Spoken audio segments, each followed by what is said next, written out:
Welcome to GameChanger 0100 channel. Please hit the like button, subscribe button, and notification bell on your way in.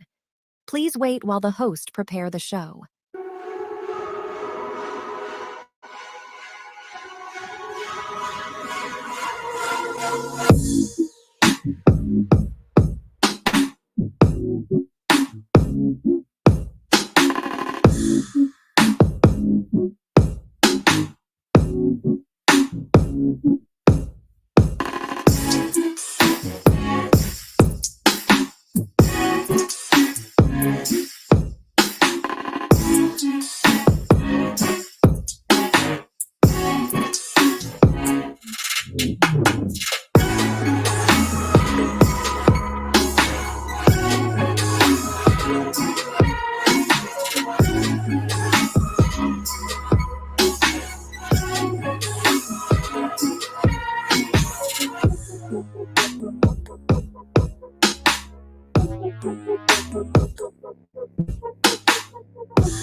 Welcome to the GameChanger 00100 show. I'm your host, GameChanger. I've been gone for a while. I appreciate everybody who's here, and I will try to do this stuff more often because it has to be done. It has to be done. Okay, so you have a 69-year-old woman. Yes, 69. Upside down, her age would be 96. But that's neither here nor there. This woman is 69 years old. And she spent her life doing the work of the sisterhood. Who am I talking about? Iyanla Vanzent. She's a black woman. She's a lawyer, apparently, and I just found that out today. And she is famous. What is she famous for? Being a black woman. Does she have any particular talent or credentials or anything like that? No. She's a black woman, not a very attractive one. And somebody said, I think whatever she says is wisdom. You see, being a black woman of a certain age and of diminished physical attraction, diminished physical appeal, is the same to the world as being a 90 plus year old Chinese man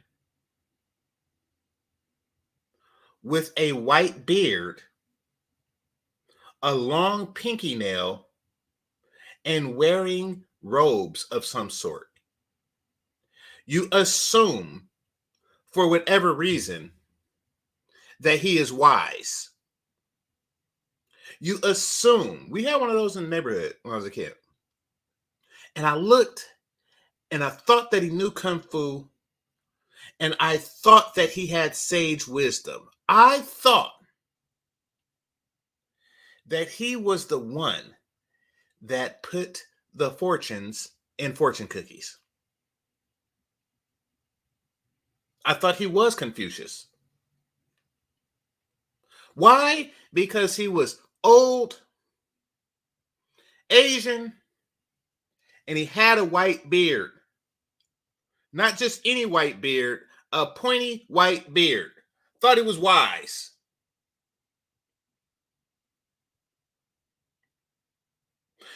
Now, switch this over to black. If you're black and you're a woman and you're out of shape and your face look like crap, people assume that you know what you're talking about and that you can cook. People just automatically make these assumptions. And she got rich off of that. She actually have a show, or she had a show called Save My Life. Are you a doctor? Now, I'm not talking about like a regular doctor. Are you a psychiatrist? Well, we just found out that you were a lawyer. Are you this woman that like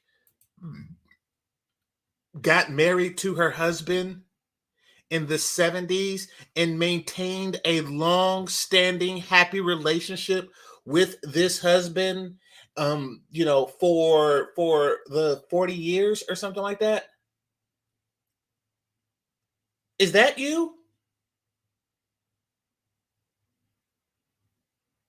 Are you a woman who had 6 kids and every boy was a doctor and every girl was a model that married a doctor? Like, are you the perfect life guru because you have mastered the art of perfect likeness?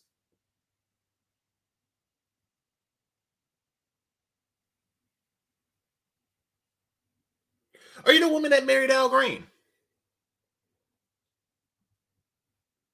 Are you the woman who inspired him to sing "Let's Stick Together"? Whether times are good or bad and happy or sad. What qualifies you? What qualifies you to give such sage wisdom to the populace? To hit the like button. To give such sage wisdom to the populace, to society.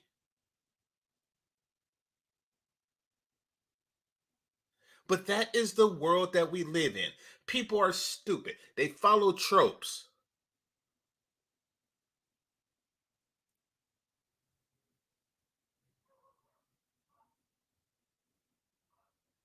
Now, back to the old Chinese man. What if that old Chinese man just walked into a classroom and says, "Yes, I didn't go to university myself, but I'll be taking over this calculus class. I am the professor now."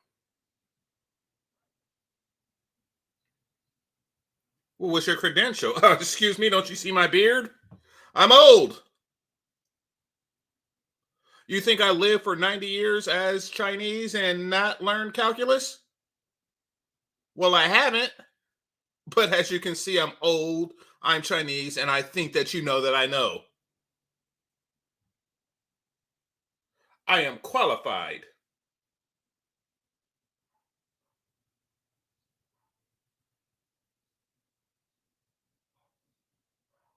Man, that is ridiculous. It is the equivalent. Listening to her as a man or a woman is the equivalent to a person going to prison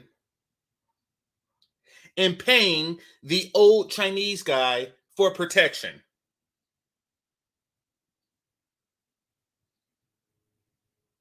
Like, all right, there's the buff guys with tattoos on everything, and then there's these guys over here.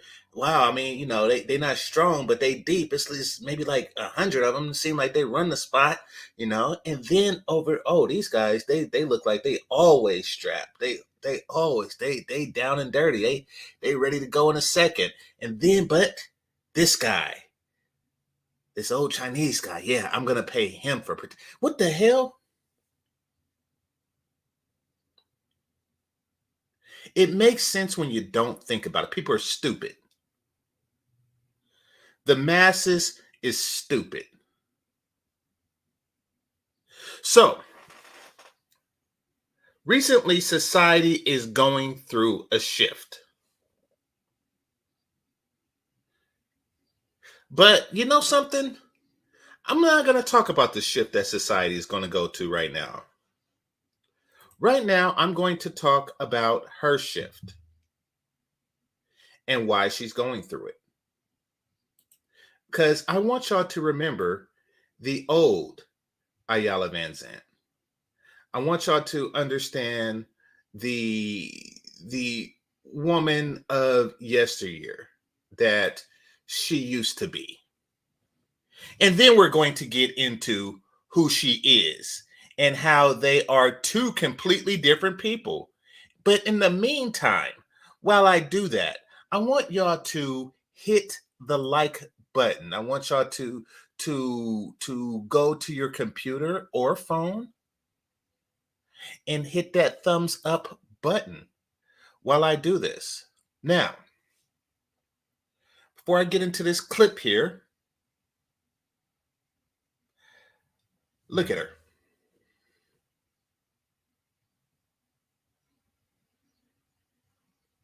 Look at her. Why do we in the Black community champion our least attractive women?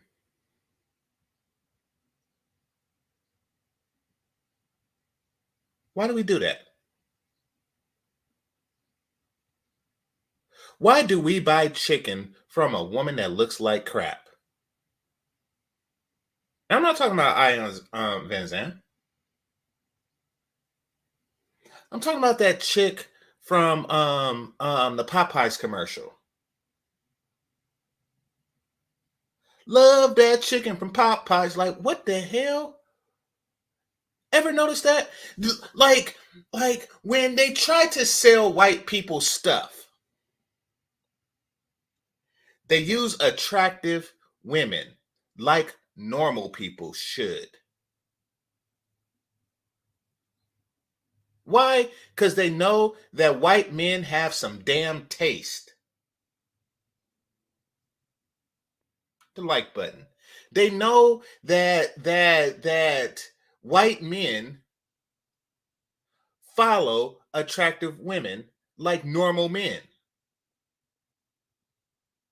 If there is a beach party with a bunch of attractive white women in bikinis, they go.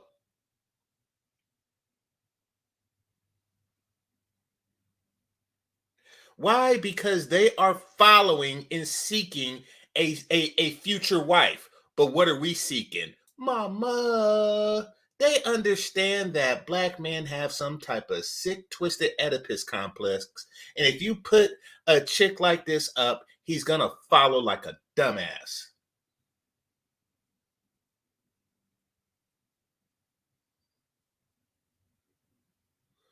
Mm-hmm. Love that chicken from Popeyes. That's how they see you.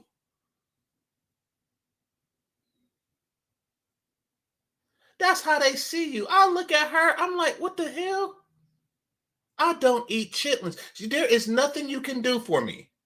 Why are you wearing a tablecloth? There is nothing, no wisdom that she has for me.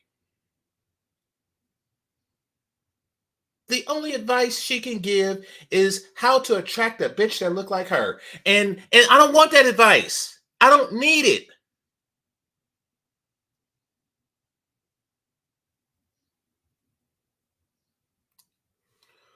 All right, let me give some shout outs. Tim Howard, thanks for being a channel member. Omega Dreads, appreciate you. Cortez, appreciate you. 1D Forever, appreciate you. Let's see. Jamari81, thanks for being a channel member, appreciate you. Kevin Murray, salute, salute. Let's see. Erica's Corner, salute, appreciate you. Madeira, appreciate you. What is this? Are those two I's or two L's? And if it's two L's, that's a Y sound. So Yango Savage, appreciate you, appreciate you. All right. And Cortez, appreciate you. I think got everybody that's here. Let me D Scott, salute. Let's say what's up to Kevin Murray. If not Kevin Murray, appreciate you. Let's see. Daryl and Daryl, appreciate you. Thanks a lot. Thanks a lot. And yeah, okay. So thank everybody for showing up early. Appreciate you all. All right. Somebody said brainwashing by single mothers. Oh, we're going to get into that. We are going to get into this. From Ocean Hill, Brownsville to Flatbush, and they spit on me and all right.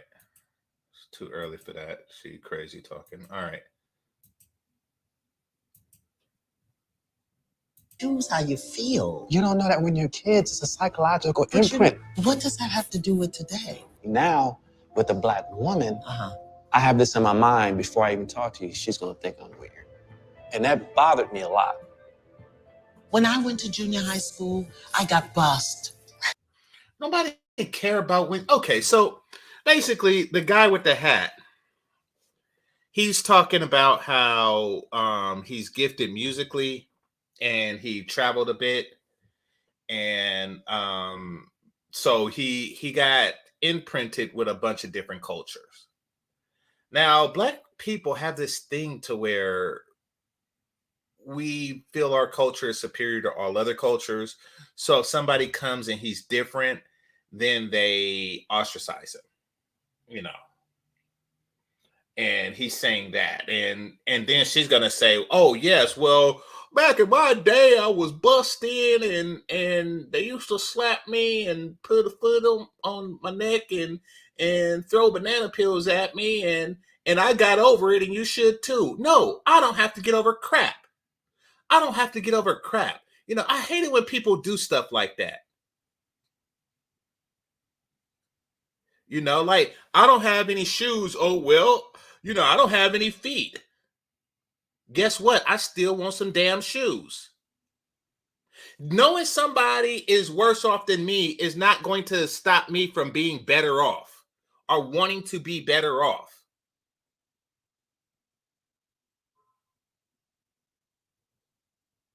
They see that's that whole get over it talk.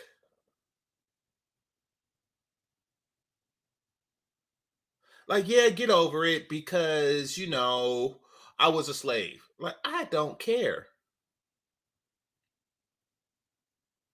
If I say I hate my job,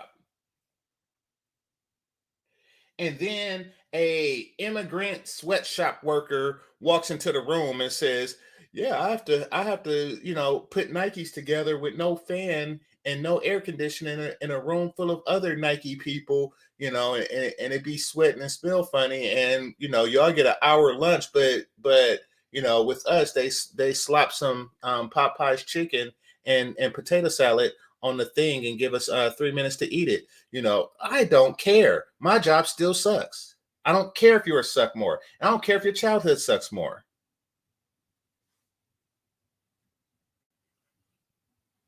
Just try to out oppress this dude. To what end? Look at her face. And that's another thing. This is my concerned look. This is my soft, welcoming voice. What? You're not fooling me. I'm not having it.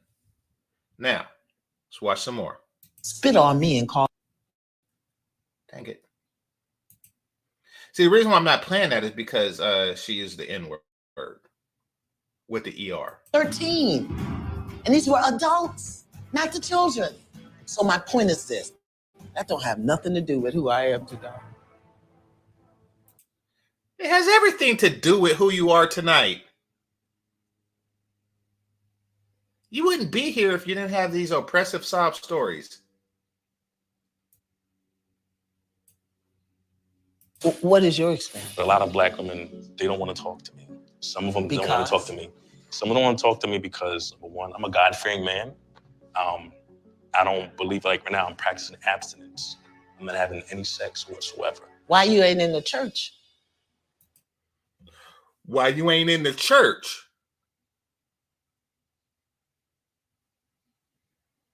You see the authority in which she speak? Why you ain't in the church? Because I'm a grown man and I'm at where I'm at and I be where I be. What do you mean, why you ain't in the church?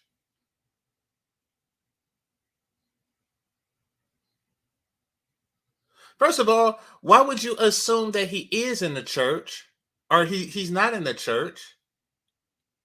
And who are you to tell him where to be? But watch closer. I am in the church. I'm going to tell you about the church women. If you don't have a collar, they don't want to talk to you. I'm straight up. But if you don't have a collar, they don't do you want to know talk what to the you. collar represents, though? I guess it's purity or, leadership or, I don't know, a divine. How about power?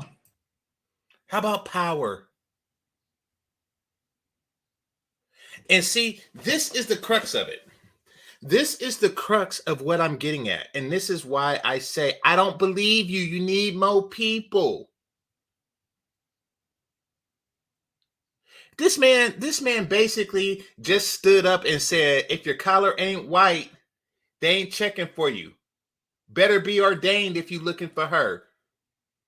She need a pastor, someone that's going to pray for her. Known to carry big ties, as you know what she means. He's basically saying that these women are demanding too much. And what do you say to them? Yeah, but he has power. You ain't got no power. What if he's a bus driver? Oh, but we're going to get into that. We're going to get into that, right? Right? So, yeah. Remember what she said there.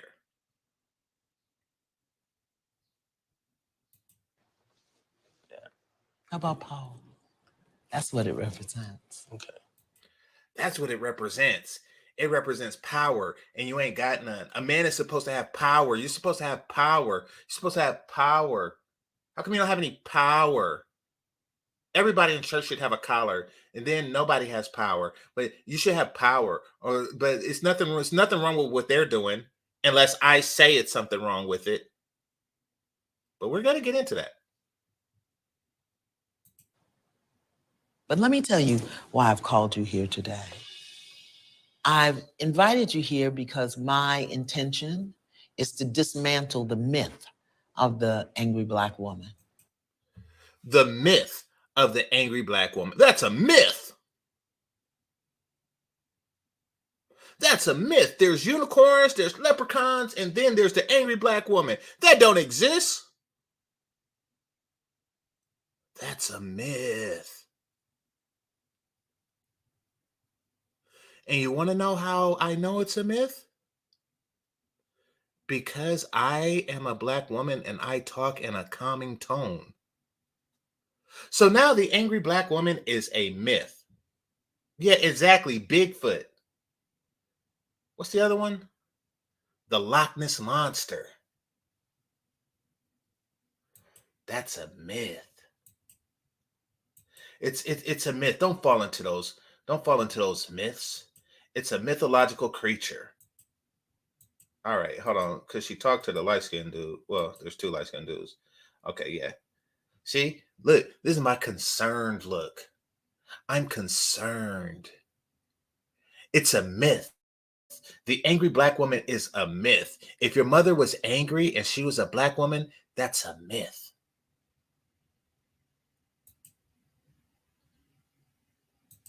Was your mother angry? To a certain degree, yes. She opinions. Idea why you're here. We share some of the same opinions. About? Why are Black women so angry? Was your mother angry? To a certain degree, yes. She had that anger inside of her, but she made sure that she didn't pass it on to me. I see how she handles that, and she gives off.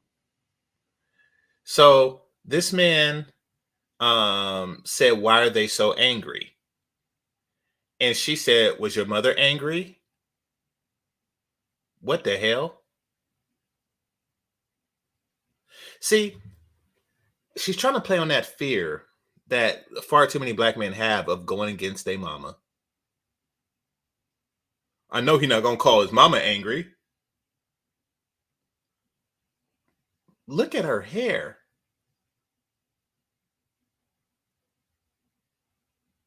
Look at her hair. Look at her body. Ladies, if God has, if you're genetically unfortunate, make sure your hair is on point. Make sure your body is on point.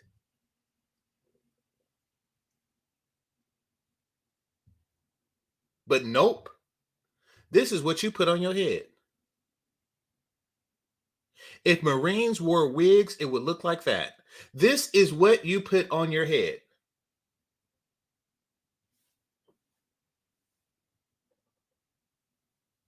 Off that vibe that I get from women here, but when it came to me and how she approached me and taught me about women, she said, don't deal with this. That's interesting, because as a Black mother, Yeah. my work was to help my son understand it so that he would know how to stand in it with a Black woman. Black man, you got to stand in it. You got to stand in it with a Black woman.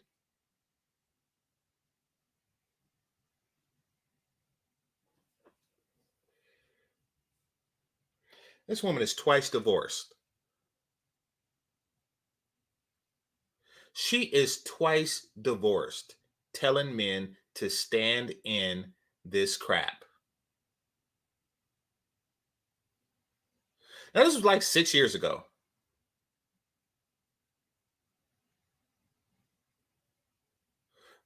Yeah, you should stand in this crap. I taught my son to put up with my shit. Oops. I taught my son to put up with this crap. You should stand in it. Now, yesterday, or not yesterday, but I heard it yesterday, but she had some different advice recently. She has some different advice recently that we're going to go into. This is the advice that she gave the Black woman. Fair use. Iyanla Vanzent, we are so blessed you here with us today on the Griot. I want to start, dear, with something that we share, which is that we are both attorneys by trade. You are a lawyer, you have a legal background, and shut the hell up.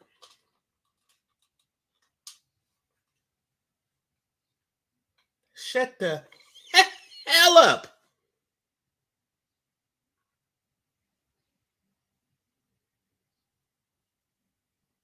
Let's start with something that we have in common.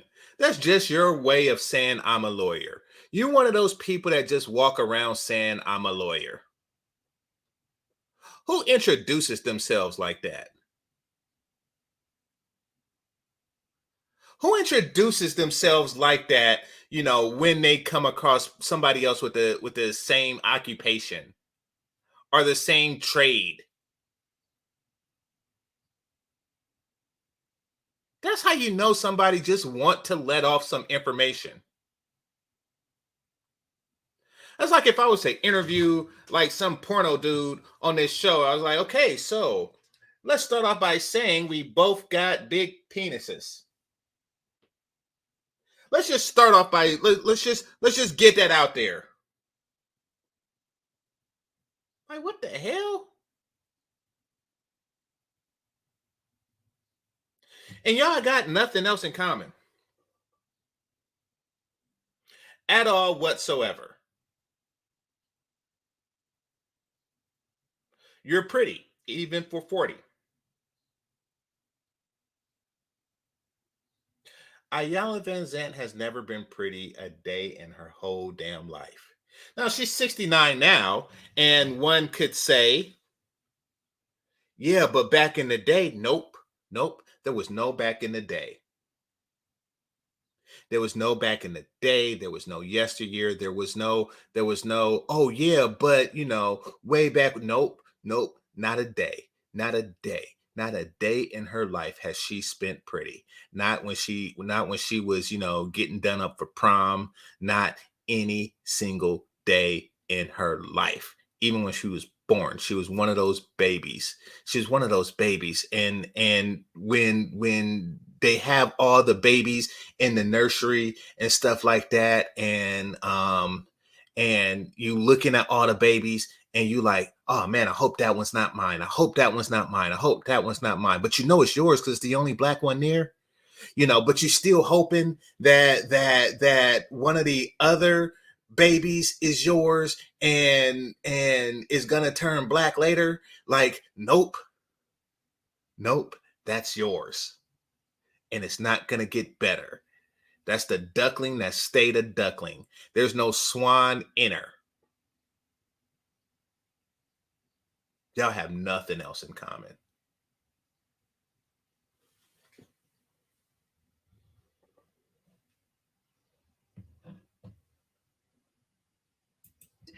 as women in the law, Iyanla, do you believe that legal lens informs our perspective and the way we show up in the world as women? Oh, absolutely. And that's why I got out. Yeah, very, very masculine, very intellectual, almost stripped and robbed of humanity. It really shows the dichotomy between the letter of the law and the spirit of the law. And for me, it just didn't feed my soul. And so I had to get out. I feel that. And I do feel that I might have heard on a date or two, Iyanla, that we are not in a courtroom, Ebony. You can put the gavel down. And I do, I do feel it can spill over into the way I show up in my womanhood, which is really the center of this conversation today. You want to discuss masculine energy, feminine energy. I do want to start with kind of a news framing, which is that women's rights across the country, especially Black women's rights, they're under attack. Lots of laws are banning abortions, regulating what. Black women's rights.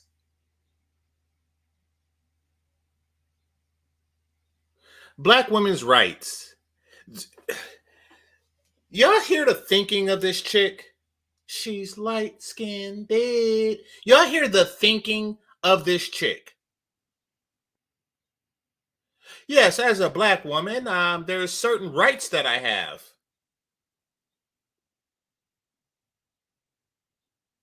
This is the type of chick. You will hear stuff from this woman as a lawyer. She is a law person, and she believes in something called Black women's rights.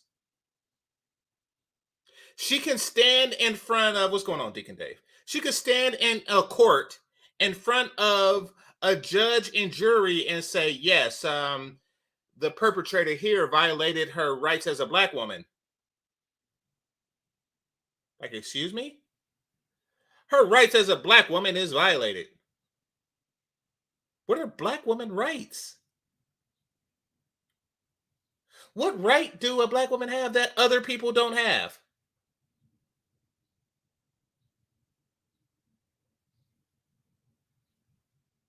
And then she brings up baby deletion. This is a Black woman right. She mentions Black women's rights, and then she says baby deletion. Like, what? It is my right as a Black woman to delete babies. That is my right. Can't you see I'm a Black woman? Or something close to one? When I seen this, I was like, okay, this is going to be a long stream.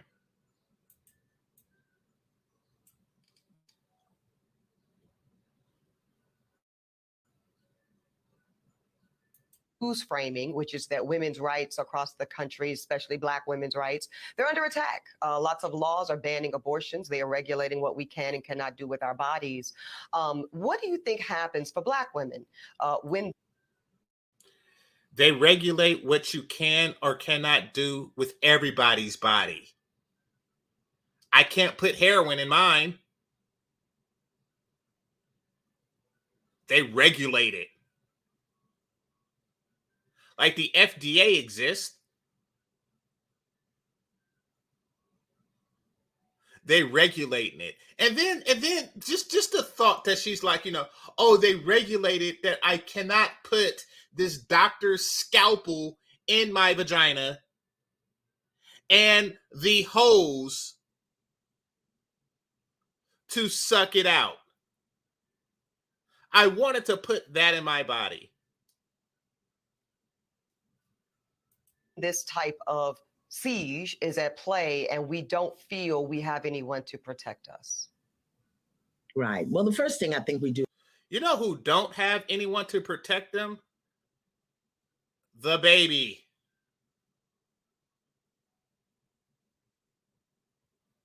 The baby, because you are fighting for the right to delete it.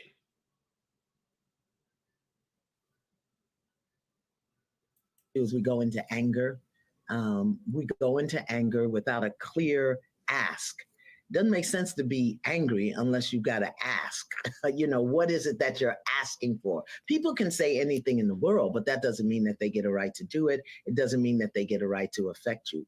But because so many of us are programmed and conditioned and educated to think like men, we respond like men. And when I mean men, I don't mean two-legged beasts. I mean, I mean, in the masculine energy, and it becomes competitive, it becomes aggressive, it becomes againstness, and that's not who we are as women. It just isn't. And I think for Black women, particularly for us, the way that we've been programmed and conditioned and educated in the society to expect less, to accept less.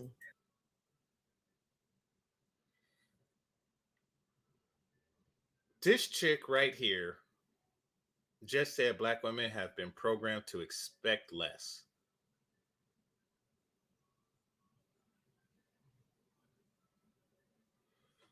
Oh, God.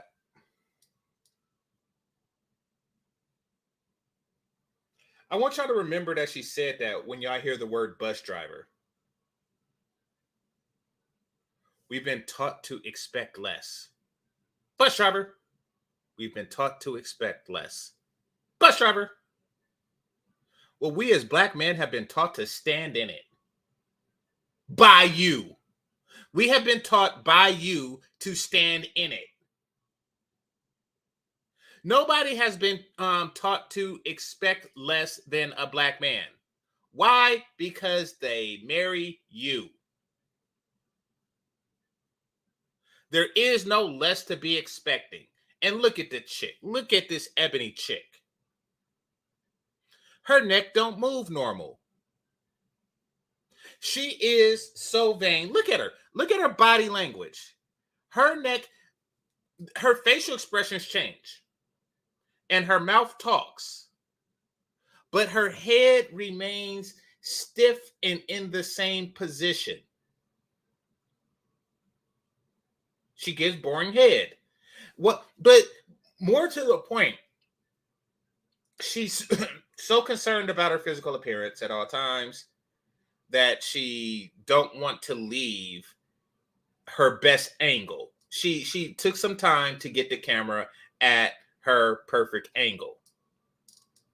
And she's not going to remove herself from it.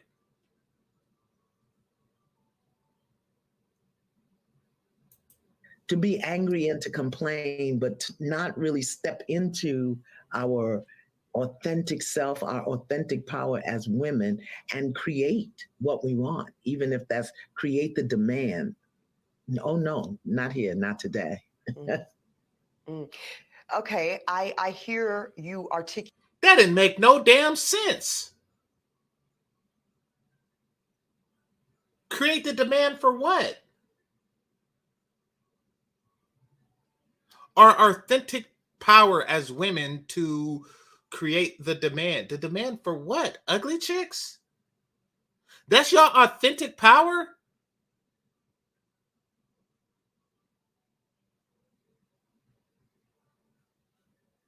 Wait, I'm going to go back some. Maybe I can make some sense out of that. And watch, her neck's not going to move.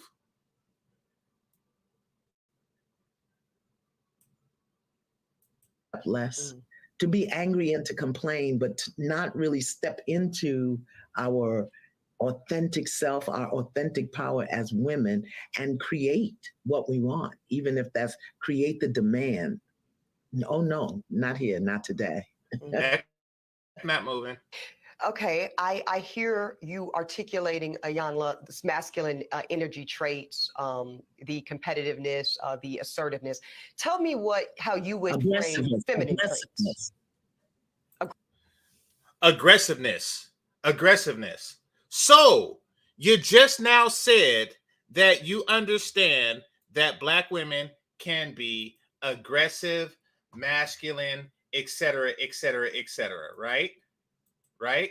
They could be all these things. You just said that. But 6 years ago, you said something different. What did you say? Well, let's have a listen.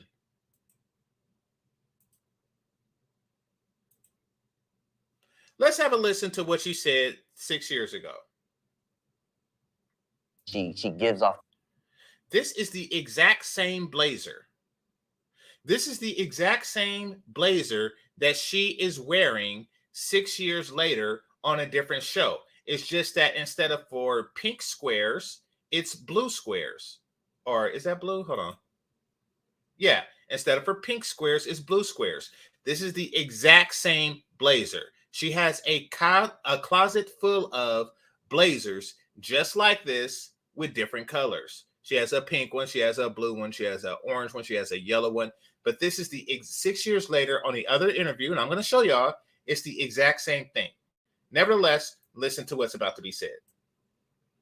And she gives off that vibe that I get from women here. But when it came to me and how she approached me and taught me about women, she said, don't deal with this. That's interesting, because as a Black mother, Yeah. my work was to help my son understand it so that he would know how to stand in it with a Black woman. Okay. So she admits that she understands that they're like that. That's not the part I wanted to play, actually. It was later on in the video. Hold on.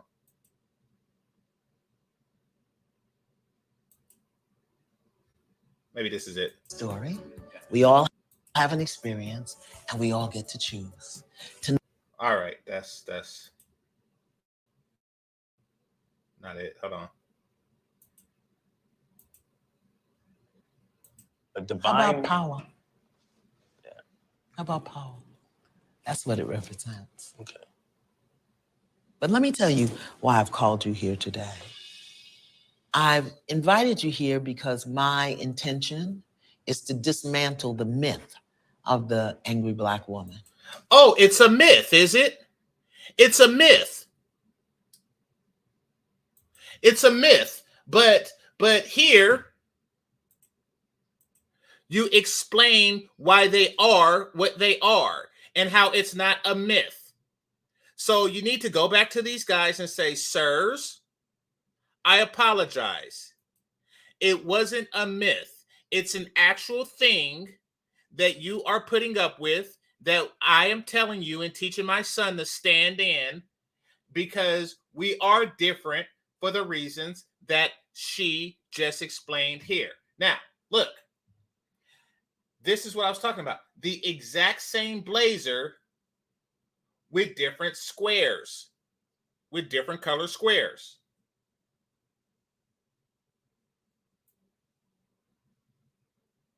Hit the like button.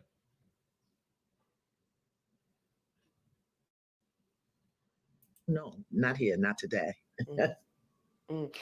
Okay, I hear you articulating, Iyanla, this masculine energy traits, the competitive. Y'all see that? Y'all see that? She nodding her head. Yeah, we have masculine energy traits, but I just want to dispel the myth. It's a myth. The assertiveness. Tell me how you would frame. Exactly. That is something I agree. Listen to me and listen to me good, people. Assertive is not a word. Assertive is not a word. Assertive is not a word. It is not a real thing. It's just that people don't like the word aggressive, so they replace it with assertive. I'm not aggressive. I'm assertive. I don't care what you call it. You annoy me. You bother the crap out of me. No, I am asserting myself. No, you are aggressing. No, it's shut up! Shut up! That is not a real word. That is a word that aggressive bitches made up.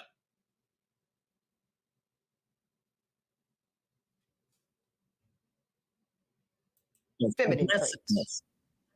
Aggressive. Okay. Grace. Aggressive. Yeah, aggressive, not assertive. It's okay for a woman to be assertive.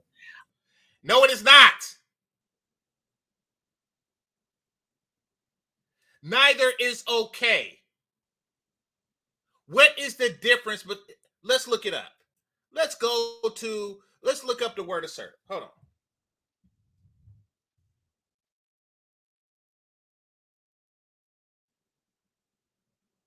Having or showing a confident and forceful personality.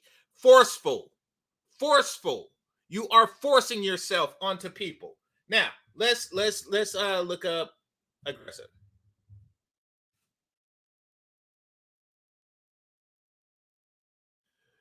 Oh God. Ready or likely to attack or confront. You mean force? characterized by or resulting from aggression. I hate it when they put the word that you're defining in the definition. I do. But let's just go with the first part. Um, to confront, to assert.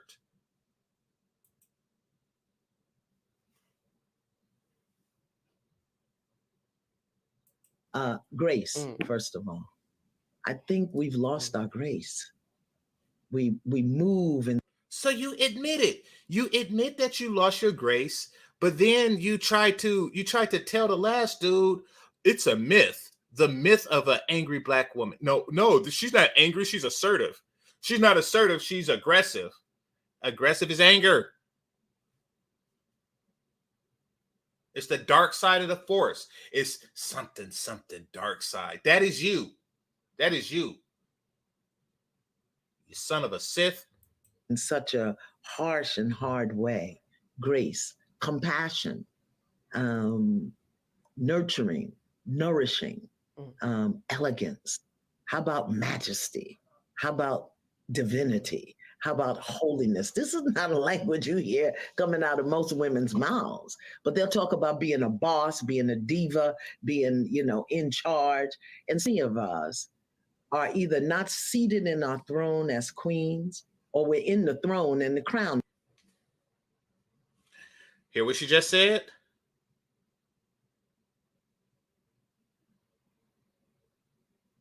We call ourselves boss and diva and blah, blah, blah. And then she said, we're not seated in our throne as queens. How is that different?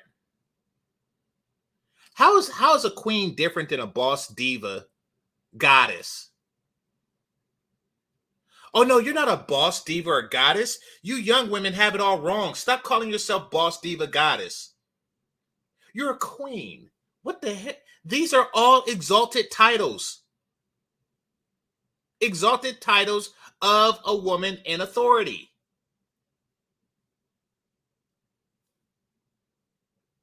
Is crooked. She don't move her neck. We're in the throne and we don't really know how to hold that place without the masculine aggressiveness and demanding and attachment. And it's killing us. It really is. So in a recent interview with our dear friends over at the Breakfast Club, that went very viral for very good reason, you said that women are being trained to be men in skirts. I will acknowledge, I will say I was triggered. I was a hit dog and I hollered to the entire production team to get you here today, because I actually think you're right. I think you're right, Iyanla. I do think that I'll just speak for myself vulnerably. When I think of a masculine posture and what I would expect a man to do in my life, two things come top of mind, and they are provide and they are protect. And when my lived experience, and I think I'm still relatively young, I guess, but I'm 40 in Relative to what? A tree? I'm relatively young. Relative to what? What are you talking about? That's relatively young? To what? Like an ancient Spanish building or some crap like that? Like, what are you relatively young to?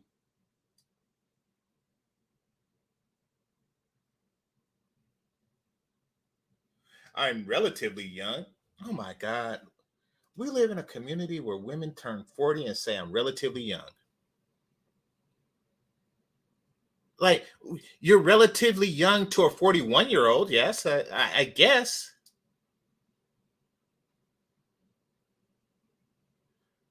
Spring chicken, you are not.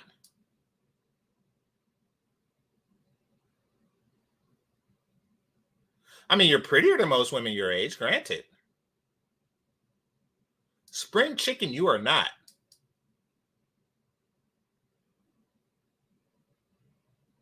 That's like having a 96 Pontiac saying it's relatively new.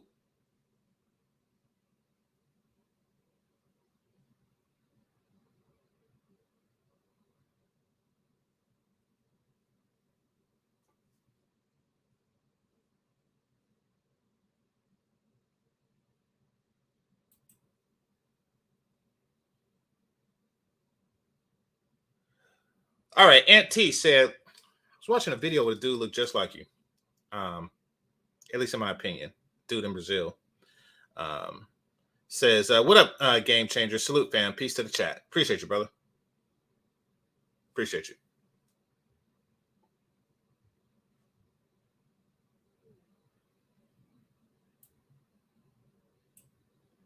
I would expect a man to do in my life. Two things come top of mind, and they are provide and they are protect.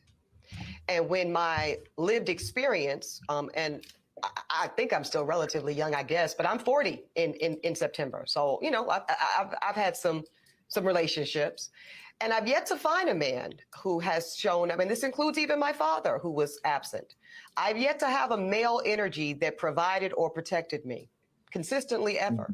So I think that I have taken on the reins to protect and provide for myself. Because what I'm not going to do, Iyanla, is be without. Baby, it's not happening. Be without. Stupid talk. Stupid talk.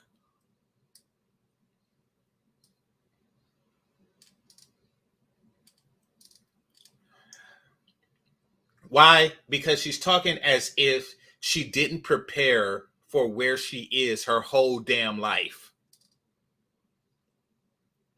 Oh, yes, I had to become a lawyer, you know, because I had to provide for myself because I'm not going to be without.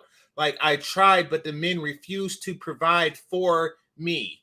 You know, like when I was half my age, none of the guys wanted to provide for me. Bitch! Shut the hell up.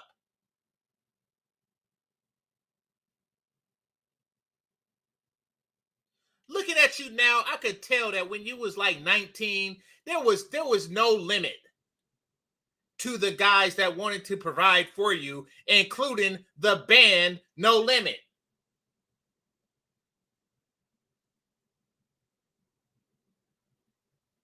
They made songs of dudes trying to provide for you. Put it in the bag. What are you talking about?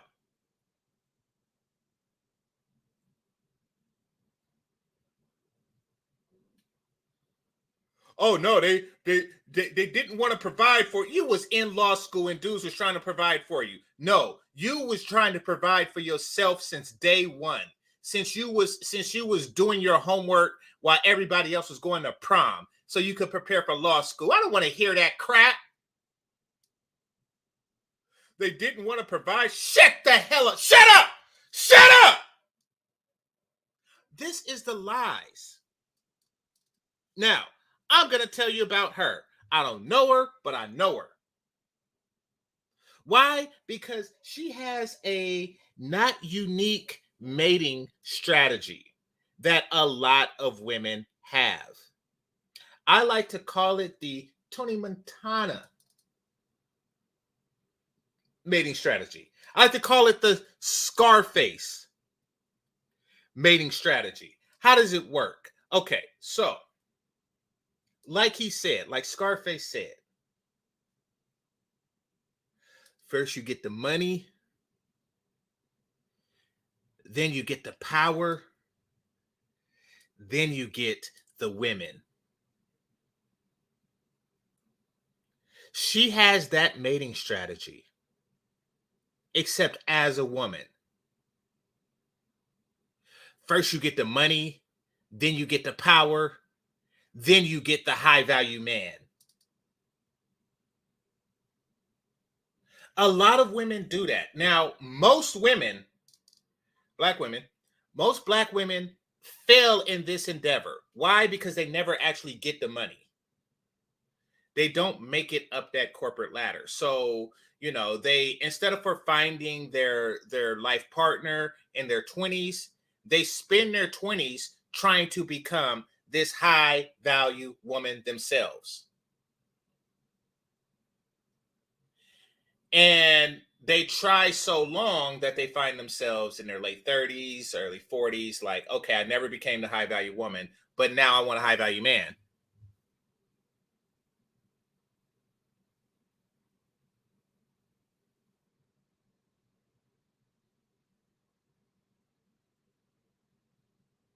You see that? You see how that works? Now, the problem with this is that by doing this, what they're doing is the market decides a woman's worth. I repeat, the market decides a woman's worth.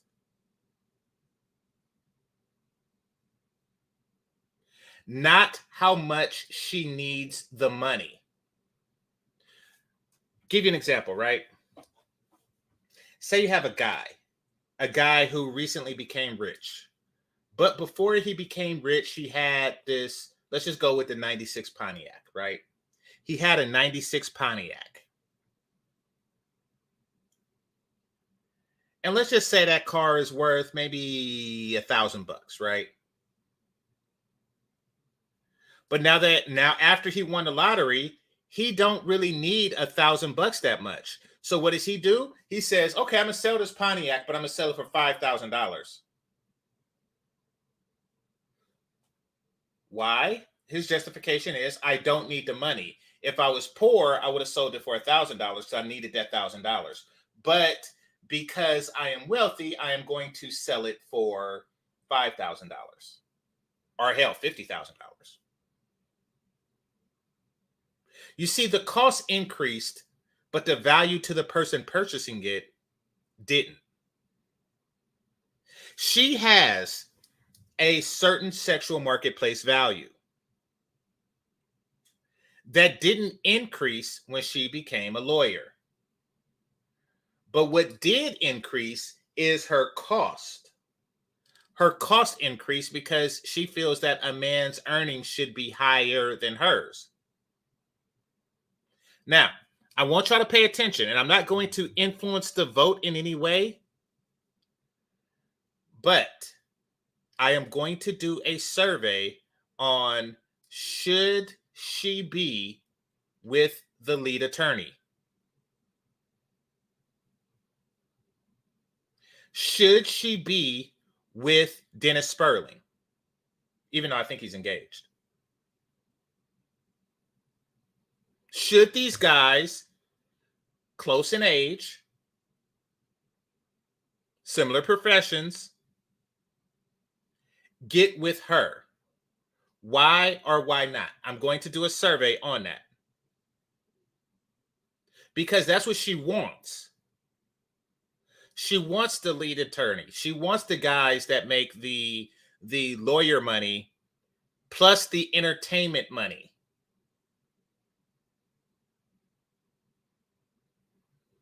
And they should give it to her because they have that in common.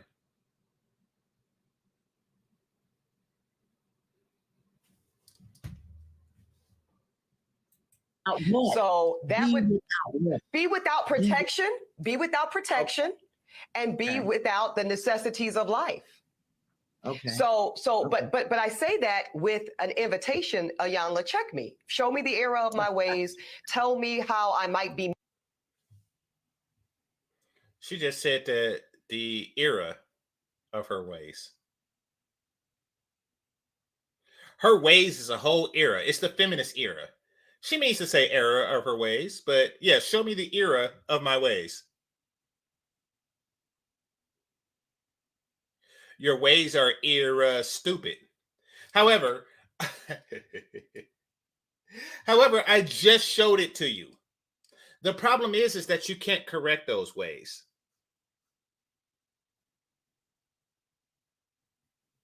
You can't correct those ways because instead of for trying to use, success as a bargaining chip, you should have used youth and beauty, which no doubt I'm pretty sure you had that half your life ago. I'm sure you had both those things going for you. Now you have half of one of those things. You don't have the youth anymore. Oh, I'm still relatively young. I know you tell yourself that. You don't have the youth anymore. And you have significantly diminished beauty from what you had in the past. Significantly. And I know you sit here with your makeup and you speak in a way so it don't crack on camera. You're afraid to actually move your eyebrows for fear that your forehead lines will show. Or you have Botox, cosmetics. You try not to smile too hard. You are in a constant state of trying to make sure that the camera hits you just right and perfect at all times.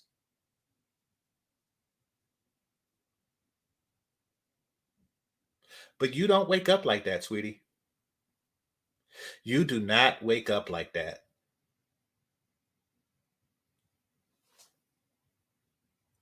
Missing it because I might be. Okay. I too am an alpha woman. Oh my God. I understand what that means. And I tell people all the time, I was a horrible mother. I was a horrible mother. I was a great father.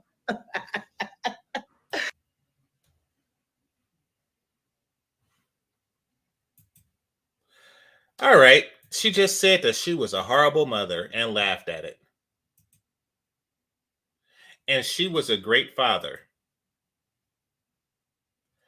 I suspect that she was horrible at both of those things. I strongly suspect that she was a horrible both mother and father. She was just awful at it. What type of woman just say I was a horrible mother and laugh about it? Now, her kids are in her 40s and they're from her first marriage, right? But since she mentioned the whole horrible mother thing, let's play this again. Salute to Danica Marie. She says she's just stopping through. I appreciate you. The name of the book is Submission is Not the Enemy. It is a key factor in a healthy relationship. Now, how come let's talk about this for a second. Let's talk about this because this is America's obsession with ugly chicks. Danica has been married longer to one man than Iyanla Vanzent has been married to two men. Danica has spent 90% of her adult life as a married woman to the same man. I's married now. I's married. But look at Iyanla. She got married and divorced in the 70s and the 90s.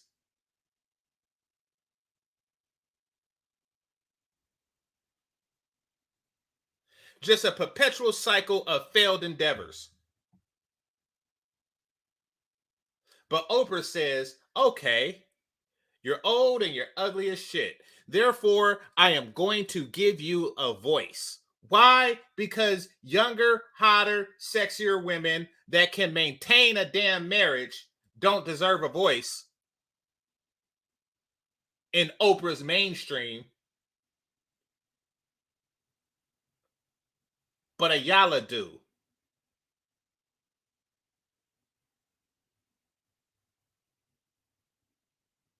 Y'all remember something called the Tyra Banks Show?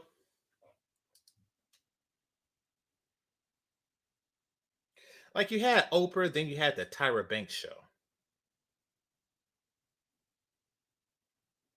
And that didn't take off. That didn't hit. You want to know what did hit?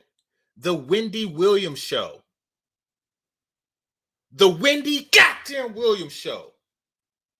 What is it with black people's obsession with ugly ass bitches? And isn't Wendy Williams getting replaced with an uglier chick?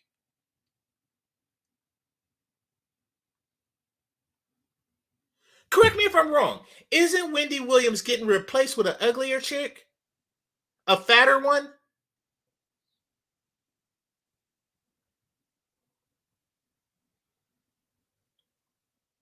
No, they need better examples of womanhood.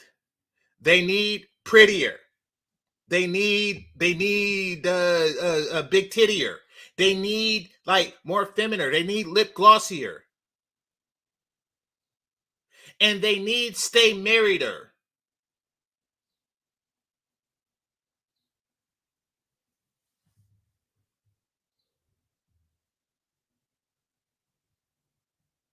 Watch what she says to this dude.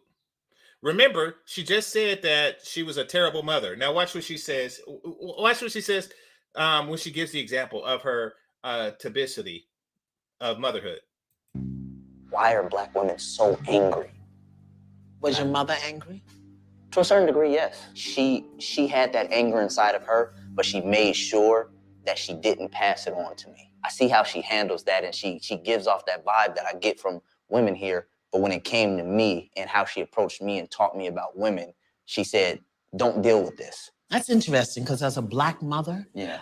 my work was to help my son understand it so that he would know how to stand in it with a Black woman. So, on the later clip, she says that she was a terrible mother, but great father. No, he was a terrible father too.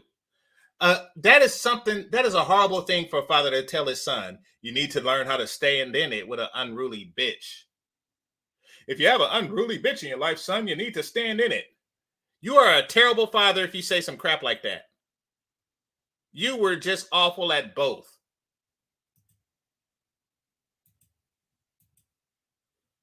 Look at your face.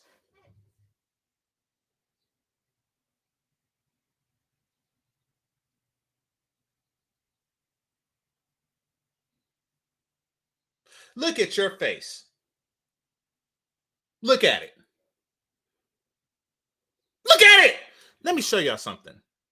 Since she came by, since she stopped by and got me thinking about it. Hold on.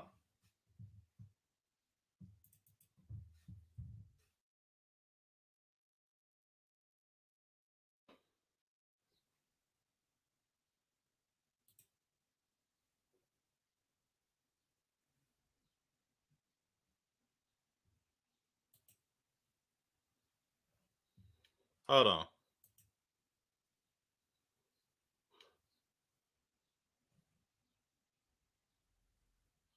Ah, perfect.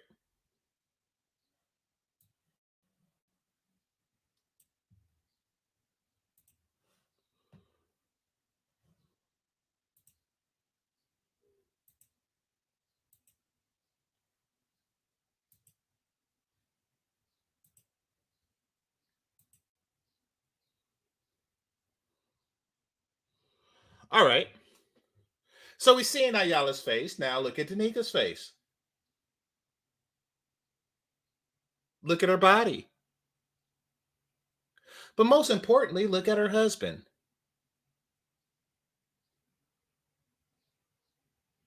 Now, who should we listen to more? Who should young women listen to more? Just saying.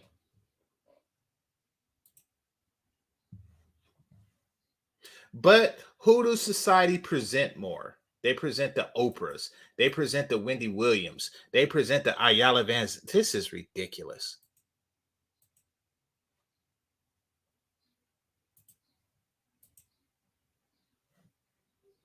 All right.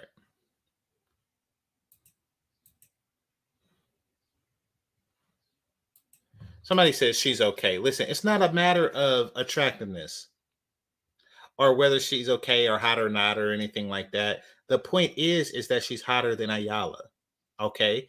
And she stay married longer than her.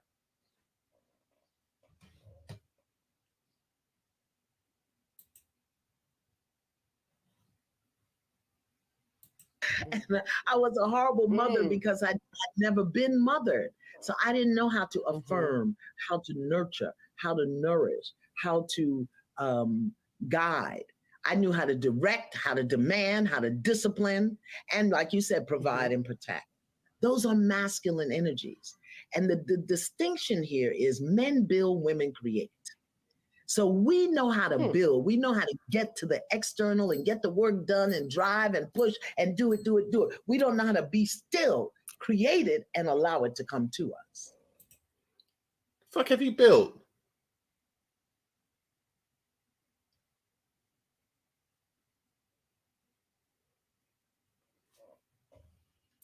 And I learned that when I lost everything.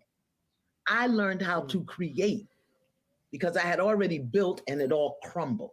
The house, the husband, the job, the contracts, the professional career in the world, stripped of it all the attachments, the necessities of life, the creature comforts, until I was stripped down to the bare bone. And then I had to learn how not to build. Build is external.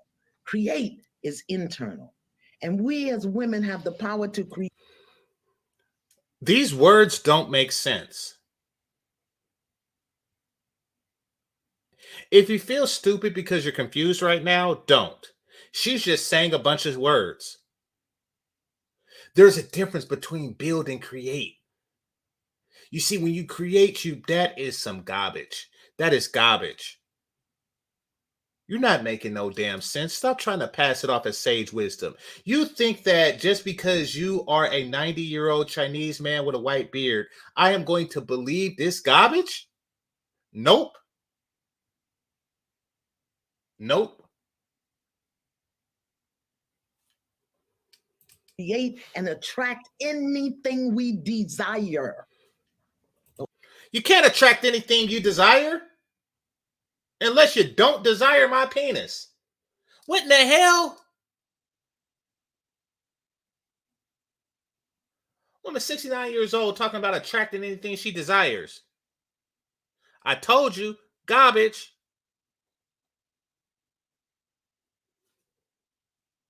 But we don't get still.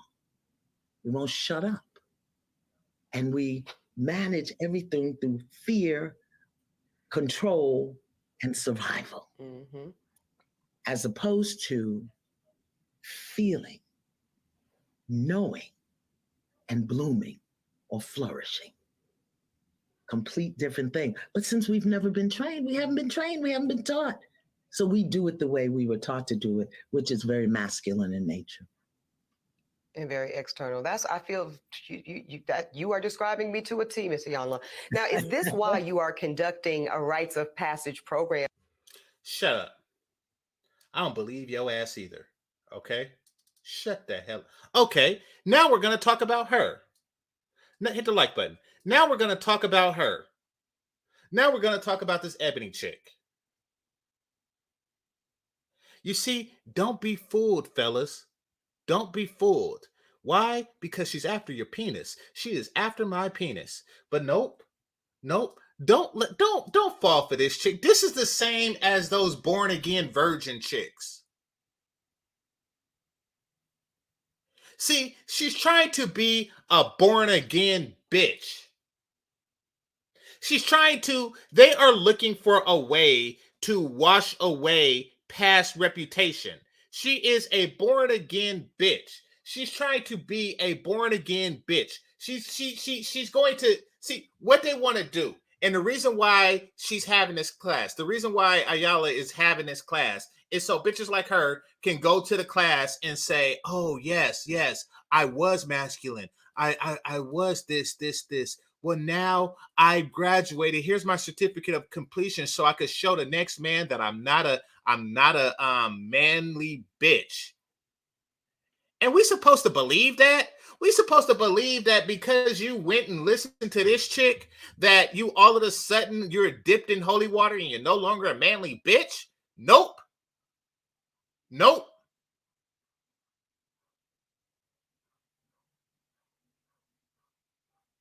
Your supply is drying. It's drying. And going to her class is not going to save that, because the men who are smart enough to make the money is smart enough to know and to see through your ass. And to know that you cannot wash away like decades and decades and decades of masculinity and manipulation with more manipulation. This is more manipulation. Like, oh yes, I'm a good girl now. I went to a class of a woman that looks like this, a twice divorced woman who looks like this. So now I'm good.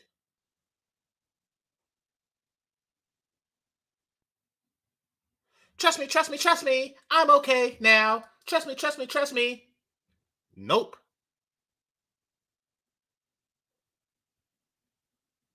You see, she has a big ass gap in her resume. She has a 20-year gap in her resume.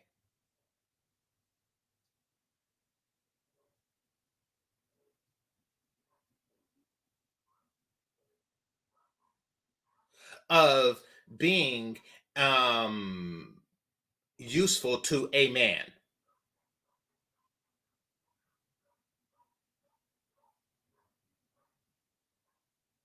And the hotter she is,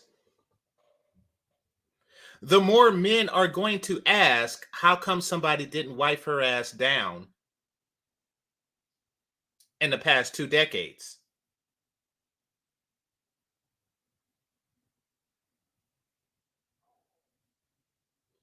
And she needs an answer to that question. So now she sees Iyanla and she says, okay, when they ask that, I am going to say, I was in my masculine energy, but now I have changed. My whole life has changed. No, it hasn't, bitch. No, it hasn't.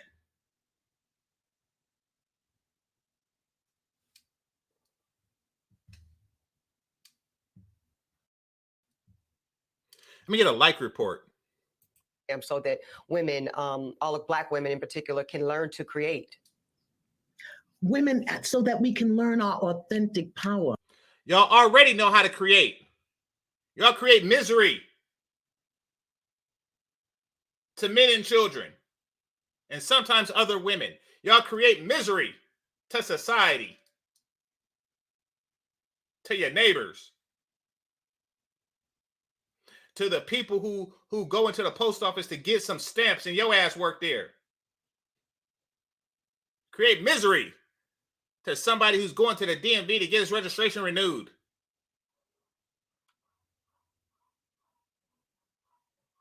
You create misery everywhere you go. That we can learn the distinction between a powerful woman and a woman in her power. There's a distinction. Shut your ass up!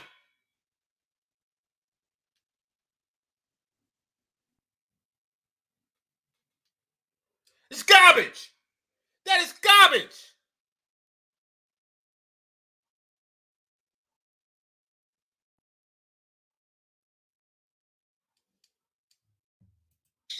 But there are skills and tools and practices and processes that we have to learn at every age. The 20s have a process. The 30s have a process. The 40s have a 50, 60. We each have a process. And if you don't learn your 20 process, you're going to be doing it at 50.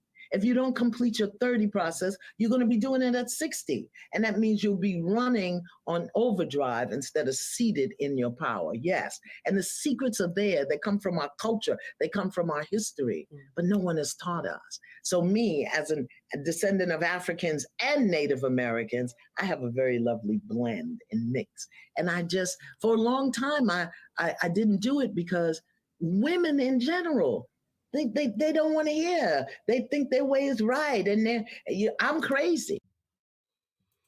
Now we're going to talk about this.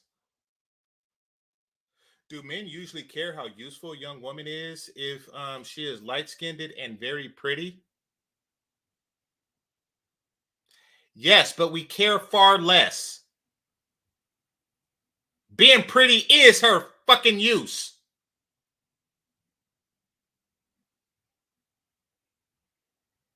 What are you talking about useful? How useful is a baby? But we still have those. Why? Because their primary use is being cute. Primary use.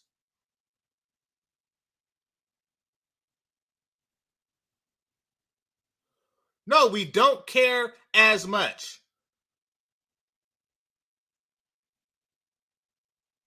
But yes, when they are young and ugly or old and ugly, we ask for more use. We say stuff like, do she have powers?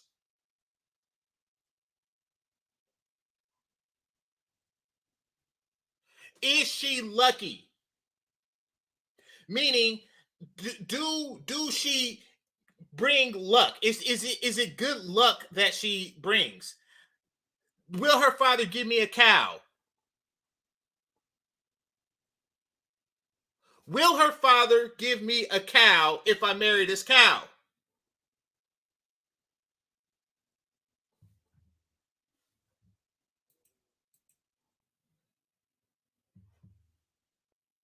Pretty women are innately more valuable. Damn it. When I say sit down, shut up, and listen, and you can create what you want. They don't want to hear that. Well, I want to hear it. So tell me when the sign up is. I don't want to miss it. Let me know when you're taking registrations because I am curious. I had a very lovely single Black mother, and I'm going to get to the statistics on single Black motherhood. If she was so lovely, why was she single?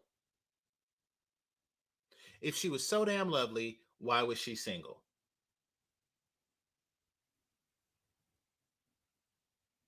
And family life, but she was by definition more of a father figure in terms of providing and protecting, and I think that's very common. So according to the U.S. Census, Iyanla, 23% of households in the country are single parent households, and we know 80% of them are led by women.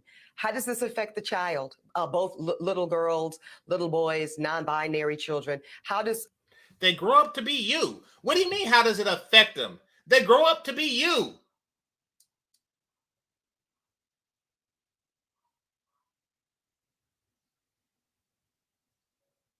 How does that frame their expectation of women when the mother is in charge?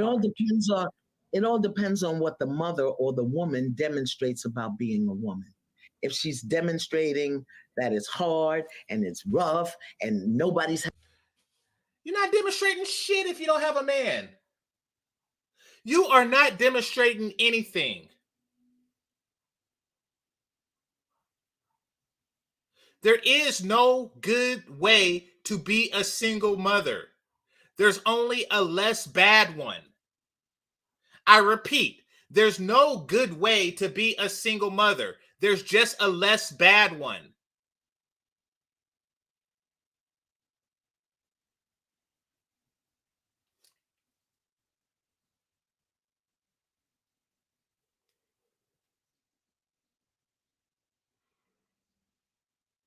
Well, if you present yourself right, and no. There's no good way to do it. There's just less bad ones.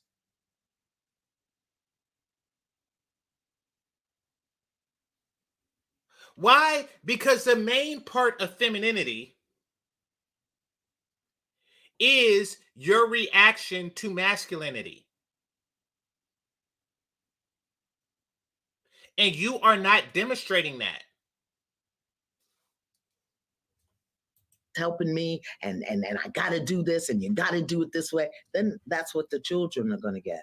If she's angry because she's alone, if she's desperate because if she's not conscious, if she's not careful. I mean, when I look at the damage that I did to my children, not being clear about who I am as a feminine expression of the chief architect and creator of the universe, when I understand that I didn't... You are supposed to be a feminine expression of your man, but you don't have one, so you're married to God.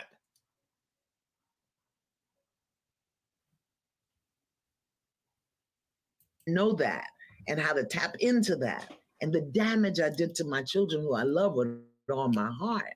As soon as I discovered how off I confessed it to them and asked them to watch me and rebuilt who I was. And I'm still very alpha, but I'm in my throne and my crown is straight. Okay. That doesn't make any sense.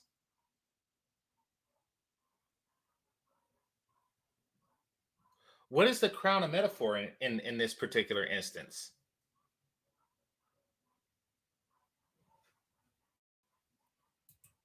I'm looking forward to straightening my crown, Dr. Iyanla. Let me ask you this. Let's get to the logistics, though. Let's get to the logistics. Both of these broads are stupid. Both of these broads are stupid. Barry said imaginary crown. Exactly. So black men think that black women have this superiority complex. And you think that we're turned off by the fact that your crown was crooked. No, we're turned off by the fact that you have an imaginary goddamn crown on your head. That you're walking around with an imaginary crown on your head.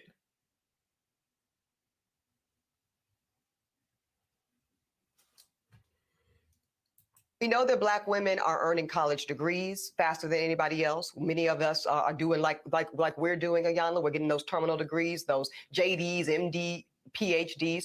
We also are the fastest growing group of entrepreneurs, along with Latina women in America. Pew Research said that women are now out earning men Yes. in 22 of the largest cities in America. Out earning men in 22 cities.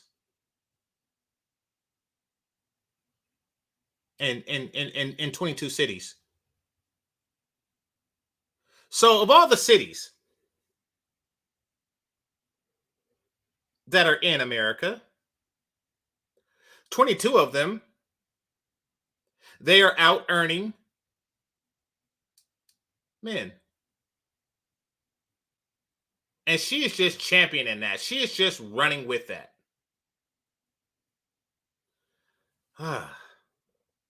Including where I live, New York, DC, LA, you name it. When we talk, and I know that you've said that you cannot teach a man or tell a man how to be a man. So I will not indict men in this question.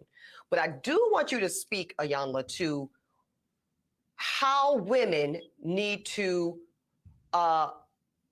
position ourselves so that we can be in our divinity, so we can have our crowns right, how we can create and not build, when some of us, quite frankly, feel that the men that are available to us, and I'm talking about across the color spectrum, across the age spectrum, trust me, I've done them all, they are not positioned to protect nor provide because of some of the statistics we just talked about. They're not earning the resources. All right. Because she pissed me off, and never trust a bitch when it comes to statistics, especially one that's like this. And they try to create the narrative of a woman being uber competent while a man is incompetent. So when they say we are out earning men in cities like LA, DC, New York or something like that, Google it. Google it. And then look at the results. And then show these results to as many people as possible.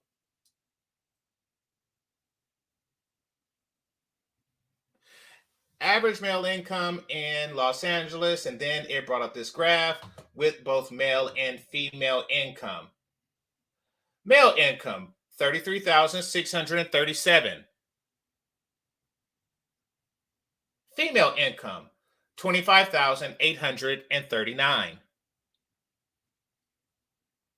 Oh, but we're outnumbering them. But one of the cities that you gave an example to, that is a lie, miss. That is a lie. You are a liar. The thing that you are saying is untrue.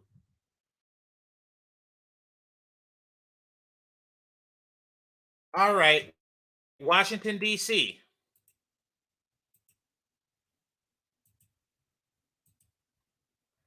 Let's see.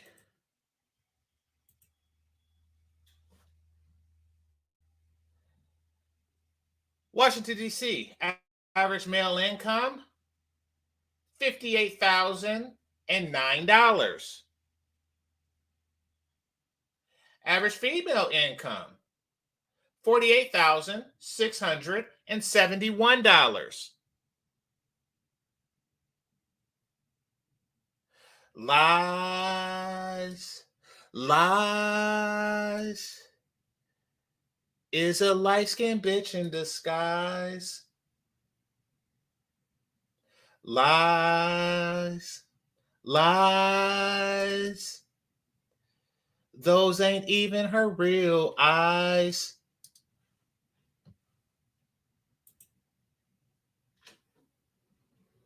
You see, she likes to tell these lies.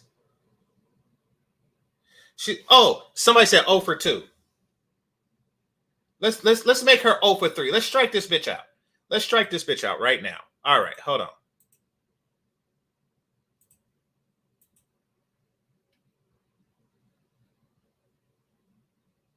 Right? How we can create and not build when some of us, quite frankly, feel that the men that are available to us, and I'm talking about across the color spectrum, across the age spectrum, trust me, I've done them all. This bitch said, I done them all. I done them all. She just went from every ethnicity sucking dick. Trust me, I done them all. All right, hold on. Let me go back some more. How off I was, I confessed it to them and asked them to watch me as I rebuilt who I was. And I'm still very alpha, but I'm in my throne and my crown is straight. Okay. I'm looking forward to straightening my crown, Dr. Iyanla. Let me ask you this. Let's get to the logistics, though. Let's get to the logistics. We know that Black women are earning college degrees faster than anybody else. Many of us are doing like we're doing, Iyanla. We're getting those terminal degrees, those JDs, MD, PhDs. We also are the fastest growing group of entrepreneurs, along with Latina women in America. Pew Research said that women are now out-earning men Yes. in 22 Yes. of the largest cities in America, including where I live, New York, DC, LA, you name it. Okay, so the first one was New York. All right, so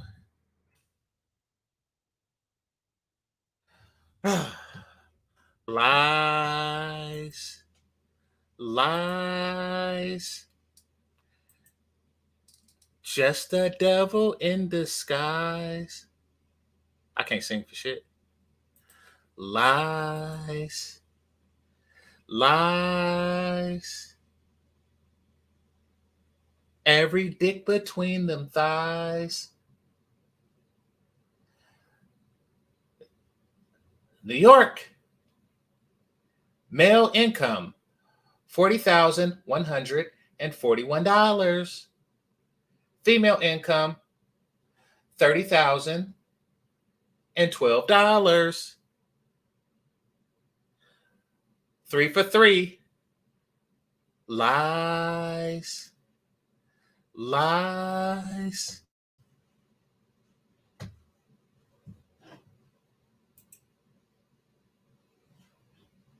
Should be at home making pies.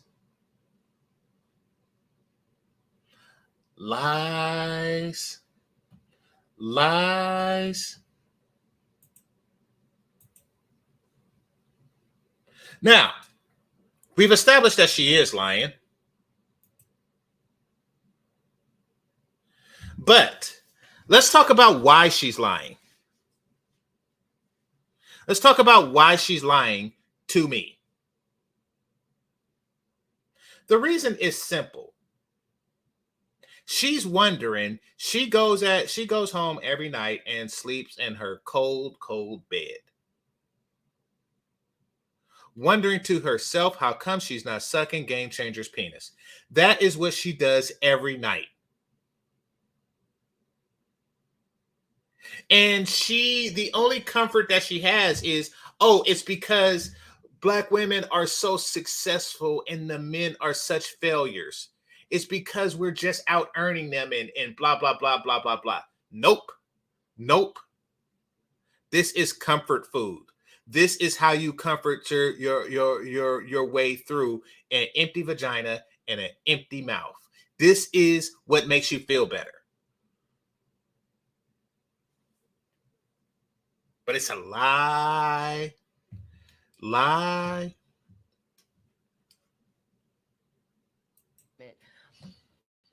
When we talk, and I know that you've said that you cannot teach a man or tell a man how to be a man. So I will not ask you to indict men in this question. But I do want you to speak, Iyanla, to how women need to, I don't know, position ourselves so that we can in our divinity. So we have our crown, we can create and not build.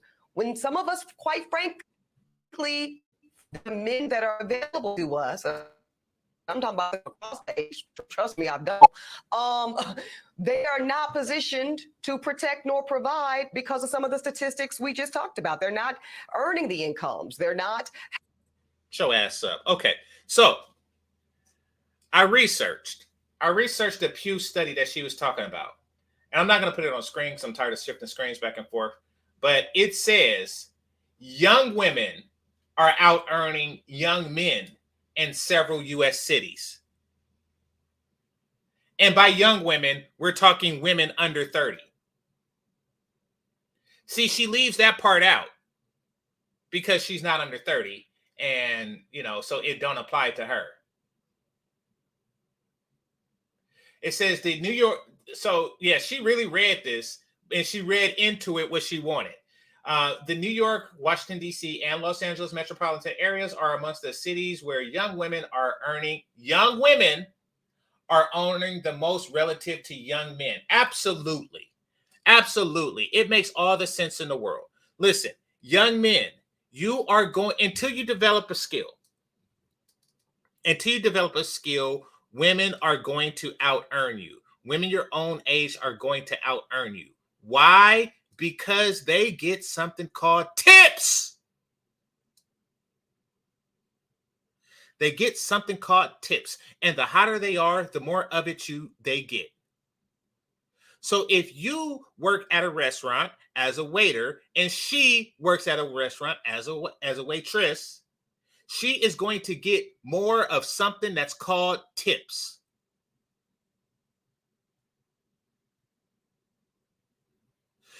They will always, that's just something. Like there's money in beauty, even if it's not so directly as a sex worker, and they do that too.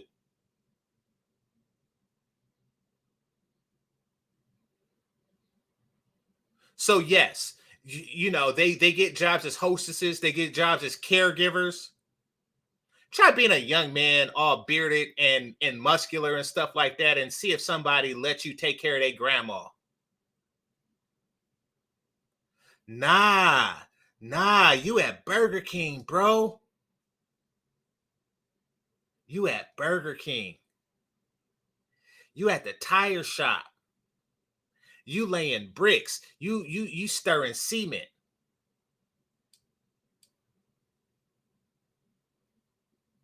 While she's a receptionist. So yeah, that's just a fact of the matter. And even with all that advantage, it's still only 22 cities out of the whole US diaspora.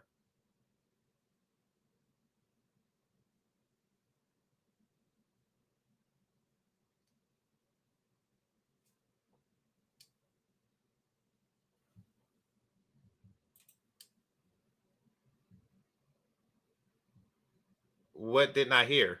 What did she say, young? Here, let me go back a little bit. Maybe she said young.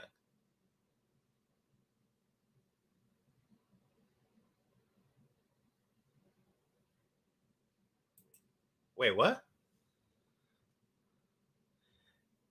In cities like Los Angeles, New York, DC, meaning places that people, I guess, live and have roads, waters, and lights. No, okay. So I've already established, you came here late. I already established that men out earn women in those cities, except in a very small and particular age group. And this chick is just full of crap. All right, let me just play some more. Having the resources, and some of them are not even showing up in the leadership. See, they never miss an opportunity to aggrandize themselves and crap on Black men. Never.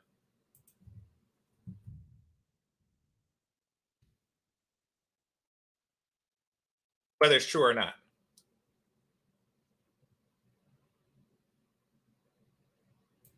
Would you date a bus driver? Would you date if a he bus owns driver? the bus? If he owns No. it. If he owns Bitch. And that's why I made my thumbnail the way I did. Iyanla, would you date a bus driver? You uglier than her. And you have been your whole damn life. She's hotter at 40 than you were at 20. And even your ugly ass didn't date a bus driver. Okay? Keep it a buck. Stop trying to stop. God, I hate this chick. Stop trying to say and do stuff so you could just stand above her like she would you date? And I'm not saying, listen, maybe she should, maybe she shouldn't. It really don't matter to me, but I know that your ass didn't. Okay? You got married and divorced in the late 70s.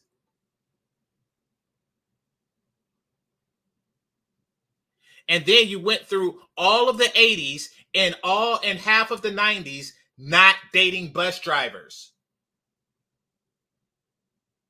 You get divorced again in 2007, and then not a bus driver since.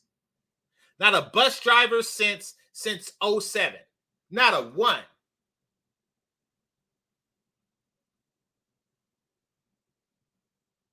So miss me with that, trying to tell her that she, knowing that you wouldn't and didn't do the same damn thing. Miss me with that bullshit. And I'm not saying do or don't. I'm saying that you didn't.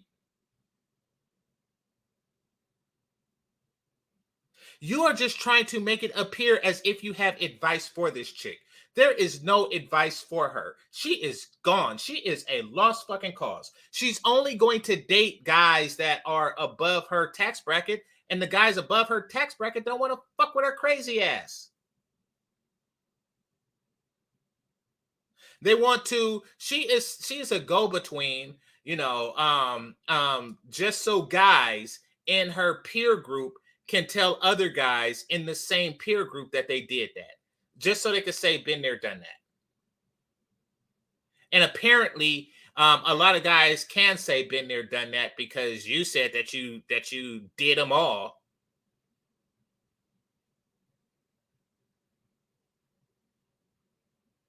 So yes, you be in court with a guy next to you, and you say something like, objection, Your Honor. You wasn't objecting to my dick in your mouth last night, was you?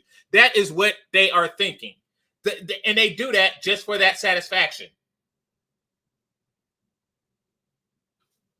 Oh, damn it. 26 years. the bus. See, that's a problem. That's a problem. That's a problem. Okay. Because the standards and requisites, and I'm not talking about him laying on his sofa playing video games all day. I'm not talking about that. But the standards and the criteria that we use to measure men is off as men and who in this society. I would date a bus driver if he was driving the bus. No, but you are 69 years old. So okay, if you would date a bus driver, then go to the 69 bus stop and see if he's going to date your ass. I would date a bus driver. Yeah, now, would you have done it when your pussy was worth a damn? Is the question. When your pussy actually had value, would you have done it then? I would date a bus driver. God. Now, she's saying that, the value system, the woman's value system is all screwed up, right? But where did they get this screwed up value system? Where were they taught that it was okay to have this messed up value system? Oh, they was taught this by yo ass. Why and where? They was taught it right here. Listen. They don't want to talk to me. Some of them don't want to talk to me. Some of them want to talk to me because, number one, I'm a God-fearing man. I don't believe, like right now, I'm practicing abstinence. I'm not having any sex whatsoever. Why you ain't in the church? I am in the church. I'm going to tell you about the church woman. If you don't have a collar, they don't want to talk to you. I'm straight up. But If you don't have a collar, they don't do you want to know talk what to the you. collar represents, though? I guess it's purity, or leadership, or I don't know, a divine. How about power? Yeah. How about power? That's what it represents. Okay. Y'all see that? So it's okay for women to not date whatever this guy is for not being the pastor or not having that collar.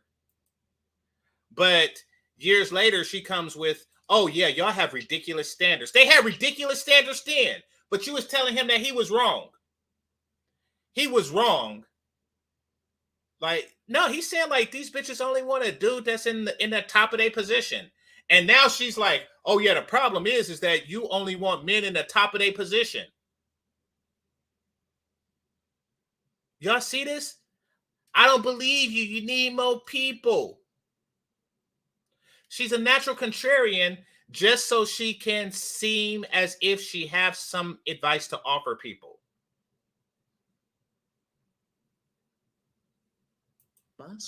If he was a man of integrity, if he was good to his mama, if he was good to his mama, what if his mama was a fucking bitch?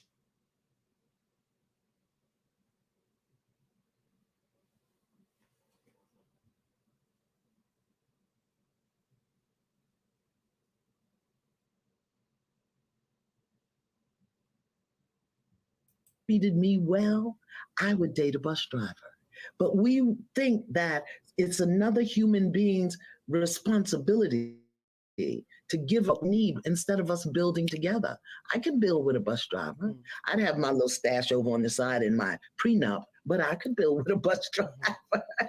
So I think some of the criteria that we look for in the reality of today keeps us unhappy, keeps us angry, keeps us imbalance. And then when the men show up, we want to beat them up because they're not living up to our standards and criteria. And it's not working, beloved. It's just not working. So it's not that it's bad or wrong. It's obsolete. It's obsolete. We have to come up with a new way of being. I don't believe in can a man. A man has to do for himself. My son got his first job when he was 9.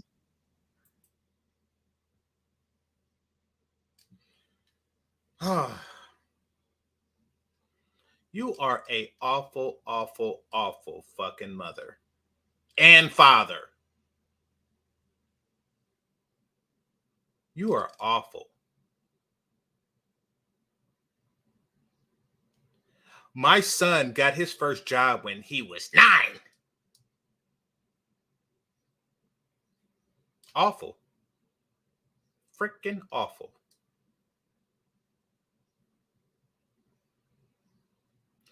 All right.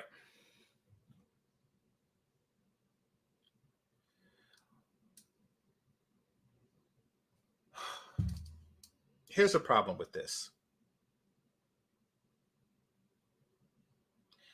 If you mention what your son did at 9,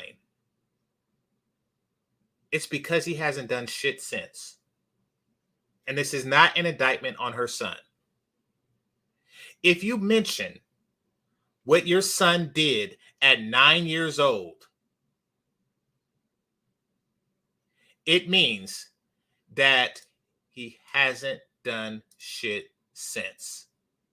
I'm sorry, that's what it is.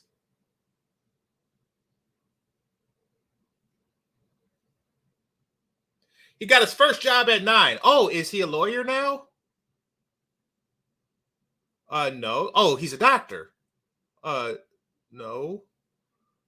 Well, he graduated top of his class at his high school. No. He graduated top of his class. No. Was he that guy that cured that? Does no. But he got his first job at 9. I'm a good mother.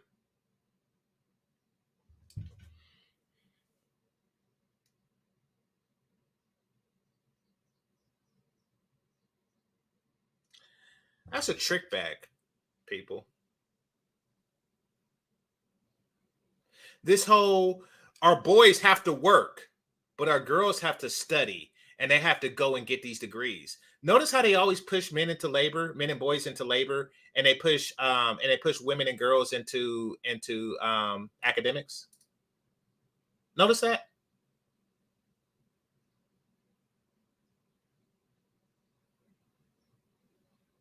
Like, mom, I got homework to do. No, you got work to do.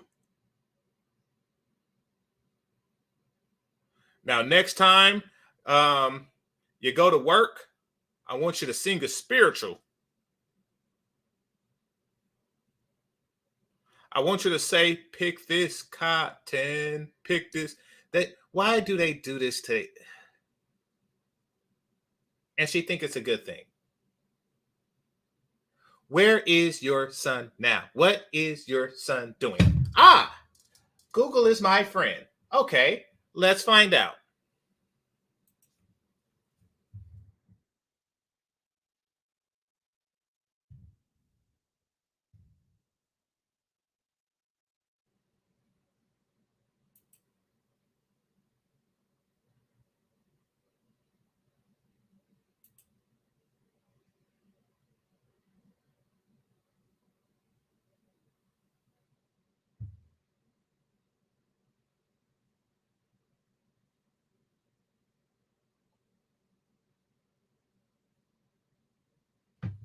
Okay, so apparently he has his own reality show now called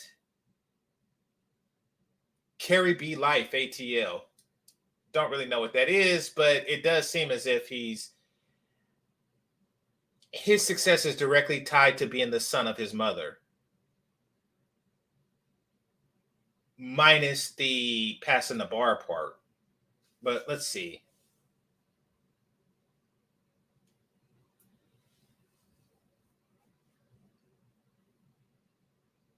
Okay, well, I'm not gonna thump on this dude, but I'm just saying I don't see any like law degrees and stuff like that. So yeah, I'll just leave it there.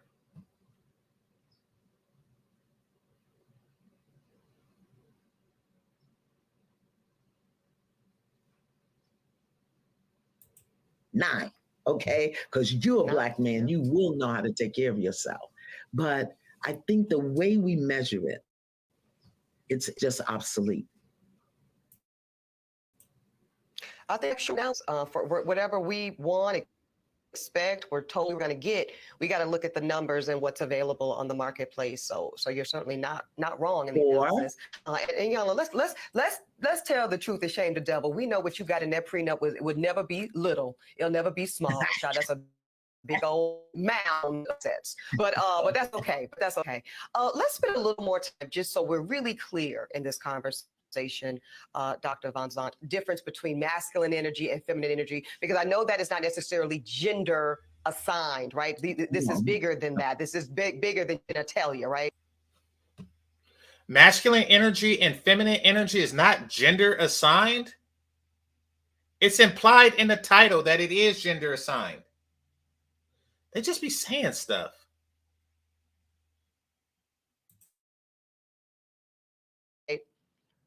Right. Absolutely. When we talk about man is mind, woman is heart.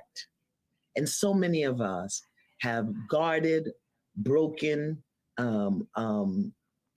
closeted hearts that we do everything from here.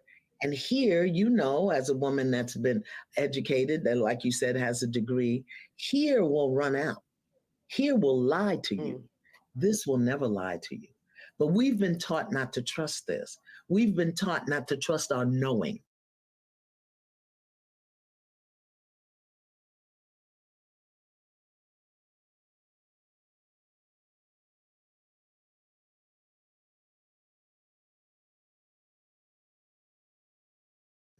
Our intuition.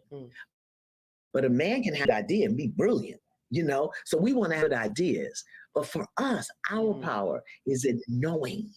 And it's in getting that that intuition and moving on it. That our power is in what we feel, not necessarily emotion, but what we feel in our body. But so many of us are out of touch with our body. We'll give our body to somebody else before we really get in touch with it ourselves, because we're so busy doing till we don't know how to be. When I talk about feminine energy, again, I'm talking about the grace, the compassion, the humanity. I'm talking about mercy. I'm talking about silence, stillness. I'm talking about flow and movement. I'm talking about speaking from a place of intuitive knowing, love. I'm not, and that's not the masculine way. The masculine way is justice, structure, power, is control. That's masculine. Feminine is dominion, not control. But most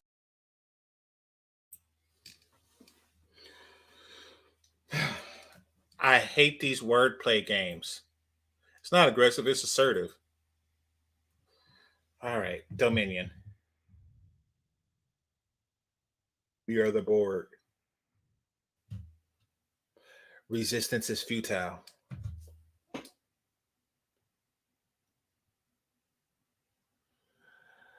Oh, God. So, when I look up Dominion, it says sovereignty or control.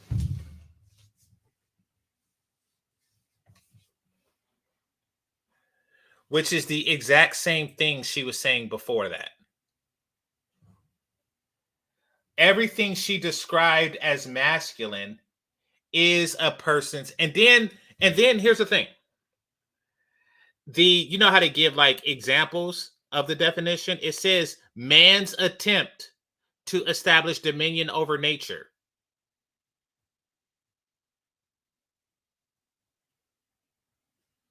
So yes, you are still in your masculine. You just picked a different word to describe the other words that you use to describe masculine energy.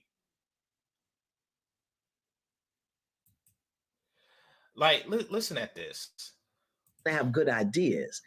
But for us, our power is in knowing, and it's in getting that intuition and moving on. Our power is not necessarily emotion, but what we feel in our body. But so many of us are out of touch with our body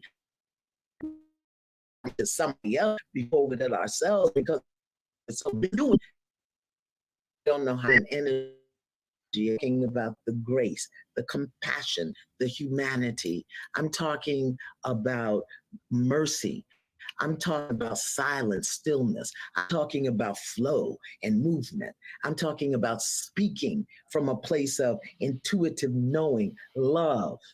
I'm not, and that's not the masculine way. The masculine way is justice, structure, power, it's control. Okay, so the word control is in the definition of dominion.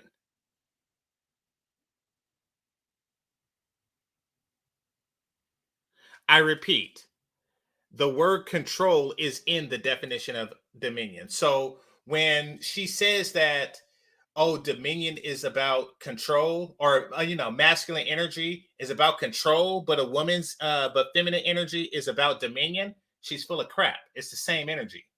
Oh, that's masculine. Feminine is dominion, not control. But most of us, many of us, I'm in recovery, are control freaks. You are 69 years old. Like, how long does it take to find your femininity?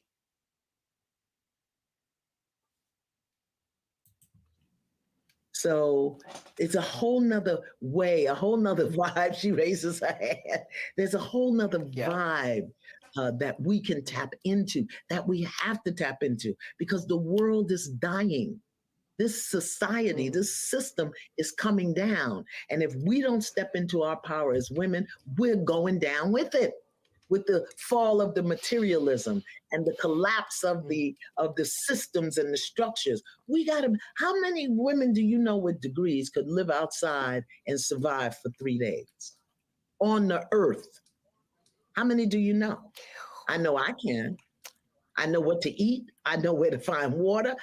I'm not saying we got to go back to the. Oh my God. How is that a virtue? How is that a virtue, knowing which shrubs and mushrooms to eat in the wild? And the fact that you on your Dahomey shit, really, oh damn. And this is how they define femininity. I'm feminine because I know what wild herbs to eat, and I know how to hunt a house cat and make a stew out of it. That's femininity. Notice how other women's definition of femininity is like being 90 pounds and not having to hunt. It's seducing a man to hunt for them. Hers is she knows how to go around gobbling up shit and survive off sewer water. Rustic times of the wild, wild west. But I'm saying being in contact and in touch with the earth in a way that empowers us. Yeah. Take the pants off. Take the pants off. Let your hoo-ha get some air. What the hell? Oh my God. Oh my God. I do not want to hear about your 69-year-old hoo-ha. Just the fact that you are 69 is nasty as hell. The thought of you and 69 is nasty as hell. And now you're talking about hoo-has and shit. Oh my God. God damn it.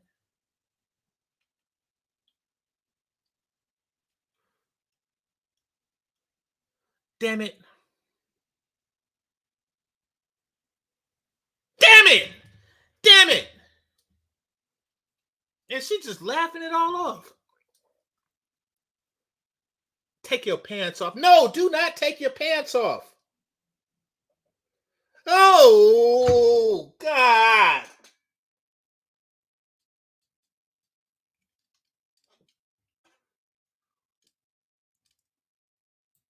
Definition to breathe again, huh, Iyanla? Listen, it's funny you say that. I only can survive the wilderness, and I know for sure, and I actually was able to do it for about 12 days because I was on a CBS reality show called Beyond the Edge that challenged me, though. It challenged me to do those things in a way I'd never done before. Before you leave us, I need to ask you about how what you're saying for women to sit in there knowing, be quiet for a minute, shut up and tune into our bodies, tune into our innate knowing, as I hear you say, but how that works alongside feminism. Because you've said you're not knocking feminism. You're not saying women cannot be police officers, firefighters, play football. How does that work alongside feminism? It don't, bitch. You're either a feminist or you're not. Stop trying to be a feminist and a housewife, or stop trying to be a feminist and a wife to a high value man. No.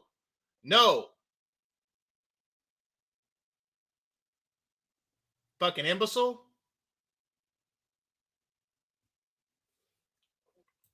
Or anything else. But you are saying that this hustle culture has given women a need to feel like we must be in competition with men. Is that feminism for me? Feminism for me is a political or a social construct, and a woman empowerment as it's that for everybody. A woman is an internal experience that becomes an external expression. I can be solid in myself as a woman. I may not want to play football or carry a gun on my hip. I may not. But the distinction is I'm not looking to anything outside of myself for my power. Not. And I know that that is not femininity.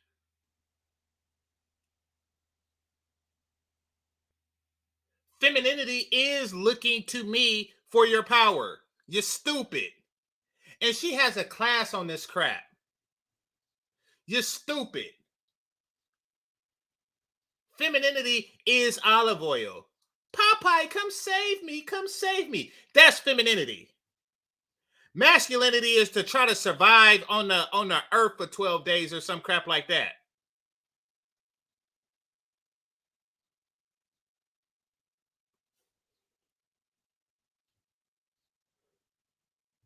This bitch on some Bruce Leroy shit.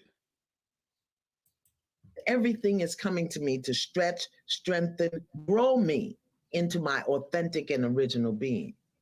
And inside, I'm not guarded. I'm not harsh. I'm not brutal. I'm not violent.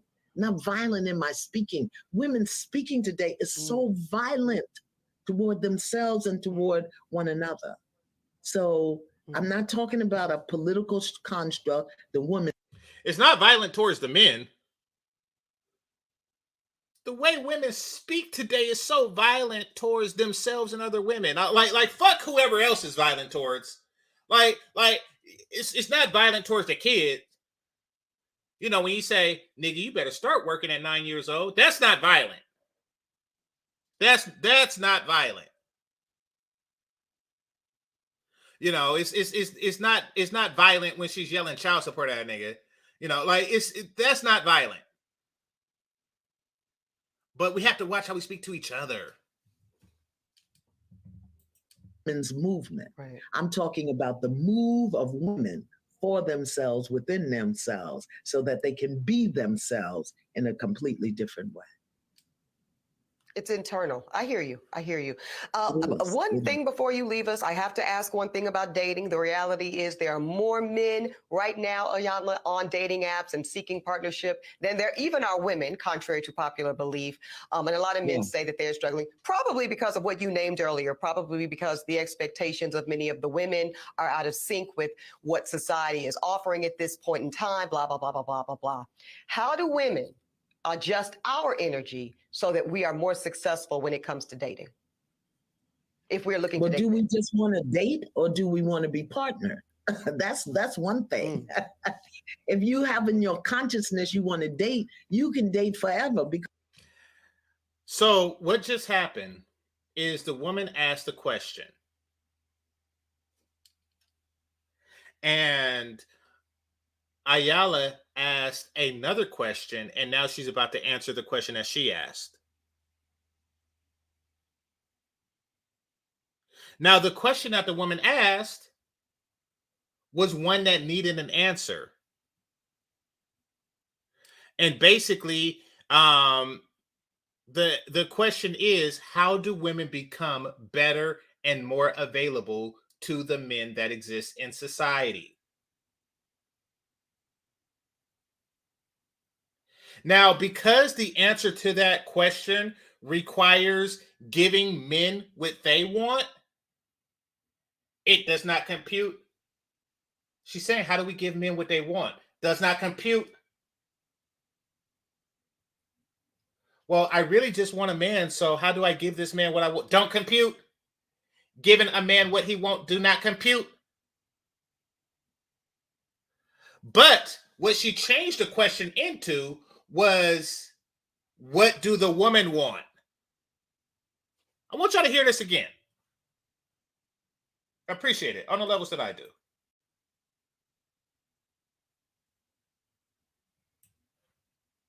The reality is there are more men right now, Iyanla, on dating apps and seeking partnership than there even are women, contrary to popular belief. And a lot of men say that they're struggling, probably because of what you named earlier, probably because the expectations of many of the women are out of sync with what society is offering at this point in time, blah, blah, blah, blah, blah, blah, blah. How do women adjust our energy so that we are more successful when it comes to dating? Perfectly good question. How to be a better bitch. You would assume that that's what she's teaching at her class, but watch her not answer, and then watch the question. If we're looking to date. Do we just want to date, or do we want to be partner? What do we want? Do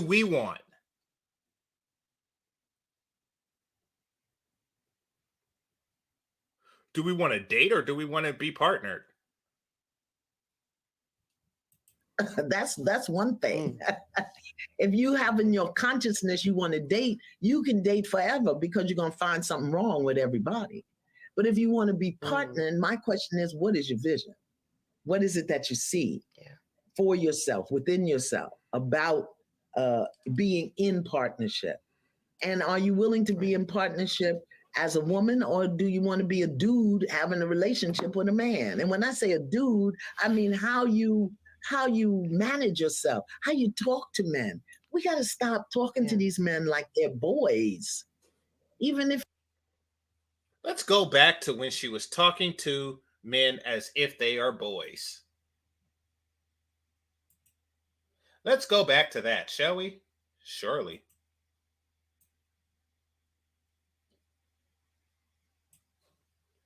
We need to stop talking to men as if they are boys.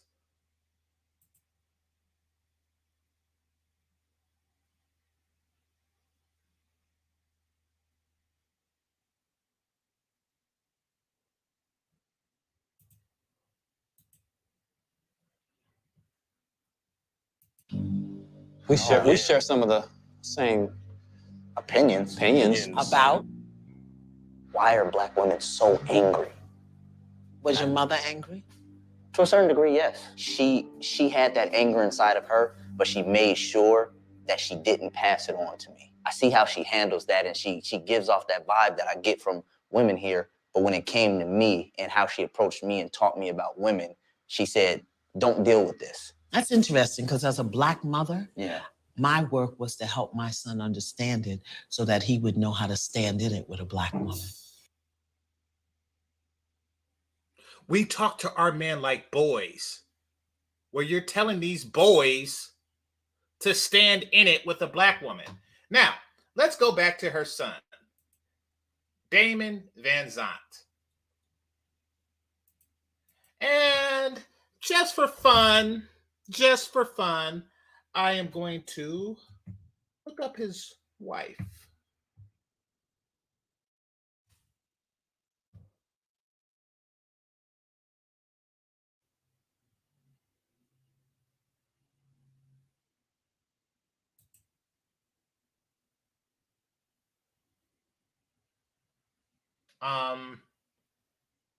Looks like a do not compute. He's 53 years old.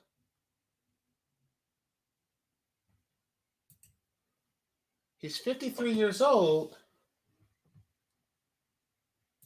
You taught him to stand in it, but nobody's standing in it with him.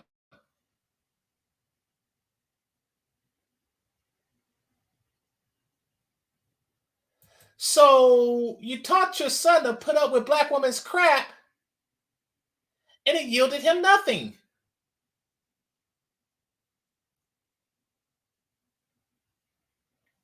In 53 years.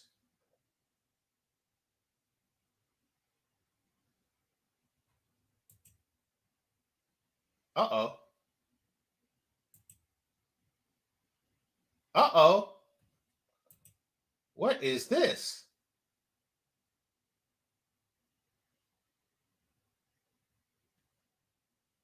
It says Iyanla Vanzent apologizes to her son.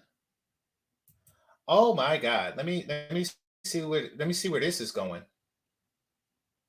And of course I'm going to share it with y'all. Of course I'm going. This is my first time watching it, but let's have a look.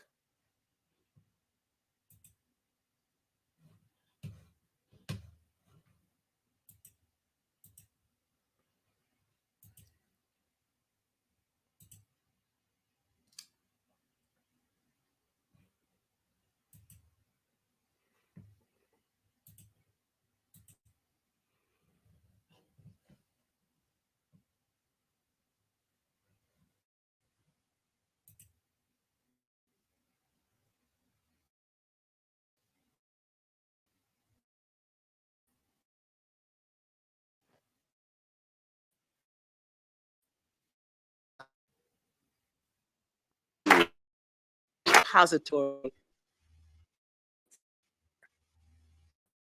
What the fuck?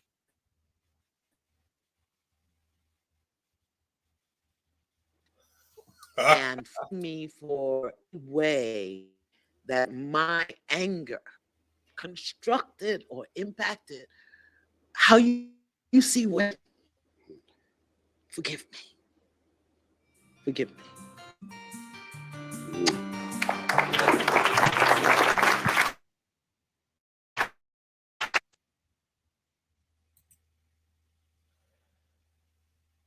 Yep. That happened. That happened. So basically, her son is in the same boat as the men. And she's not saying forgive me because what I did was wrong or not being a better person towards you. She's saying forgive me because I want you to embrace Black women. Because I was such a bitch, you don't want to embrace other Black women. What I want you to do is forget what kind of bitch I was. And I want you to go out into the dating market at 53 years old, eyes wide shut, because I told your ass to stand in it. I told your ass to stand in my shit. And you did. And it yielded you nothing. This is unbelievable. Unfucking believable.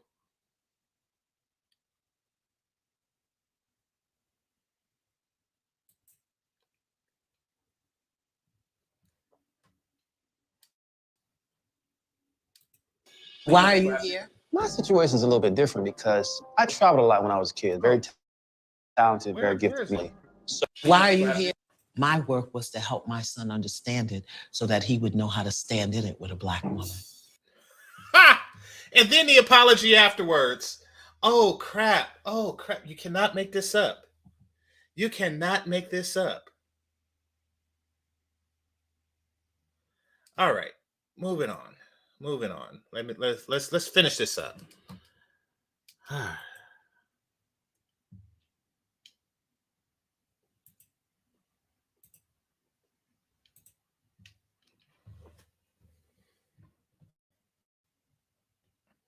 If he is driving the bus and he don't own it, or picking up trash, he did this 7.5 to 15. That doesn't give us a right to use this.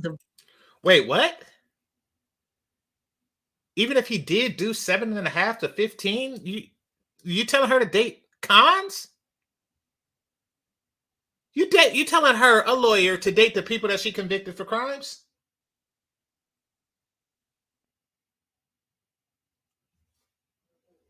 Divine instrument called a throat and a voice to demean somebody. But you know what? If we demean each other, we're going to demean our men.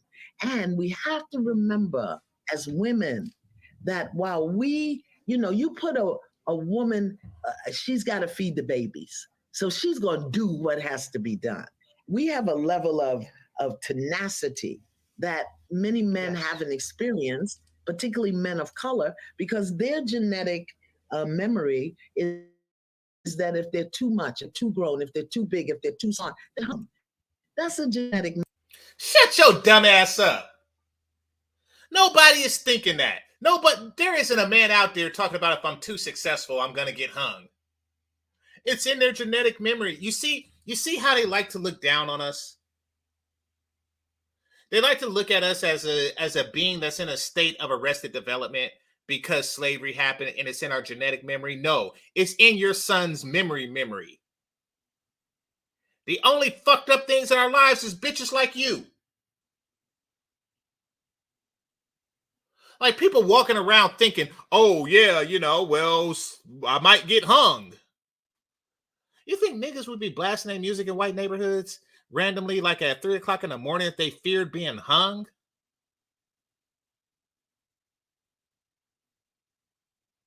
There's nothing about modern Black men's behavior that shows a fear of hanging. But this is their way of looking down upon you so they can psychoanalyze you from a position of superiority. Yes, I understand that you are afraid of the white man, so I'm not going to talk down upon you. I'm just going to talk to you as if you're a scared little bitch. but I'm going to do it in a common tone, you scared little bitch. You afraid to be hung, bitch. You back of the bus, bitch ass nigga. You fucking freedom walking German Shepherd bit in the ass, bitch ass nigga. I say it in a common tone. Shut your ugly ass up.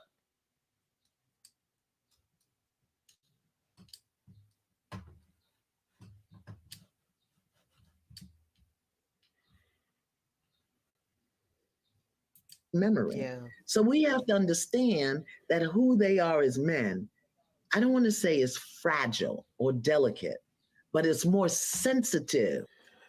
You fragile bitch. You sensitive bitch. To our mouth. And our mouths are just. We're not sensitive to it. Nobody want to hear that shit. The black man is sensitive to our mouths because of slavery. No, we sensitive because we don't like trash talk from old ugly bitches. Or 40-year-old pretty bitches. We don't like it because we men and we don't play that shit. Those are out of order. I'm sorry. With each other, but definitely with men.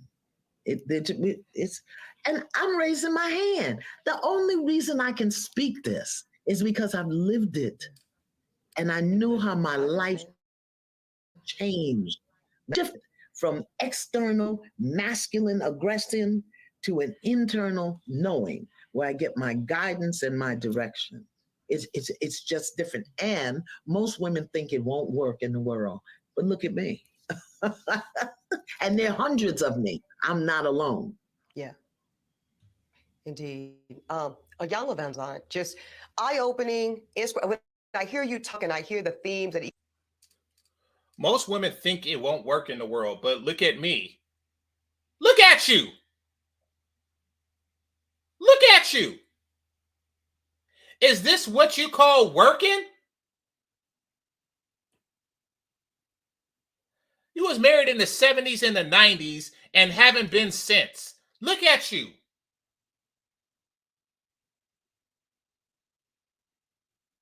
Exactly. There's hundreds. Like it's about like 10 million black women, adult black women, and she's like, but out of that, there's 100 of us that look like me and dress like me. They're the same, and they're not me. You could get one of those 100.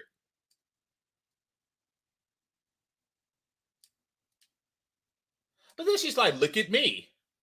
Like that's what a man should aspire to get. Like, oh, I hope I get an Iyanla Vanzent. Look at me. Look at you. I speak in a common tone. When I say bitch ass nigga, I say it like this. Look at me. What the fuck? What the entire fuck?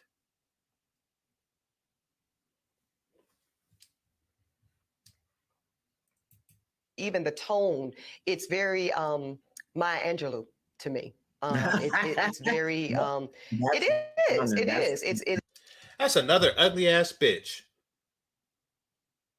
Just your tone is very Maya Angelou. Is that a compliment? Like if you look like crap, I could sound like Maya Angelou. I am a woman phenomenally. Do phenomenal mean fat? Like what kind of crap is that?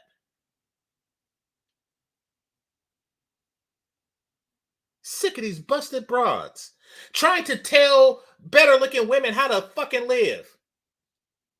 No, learn to value men at a younger age. Period.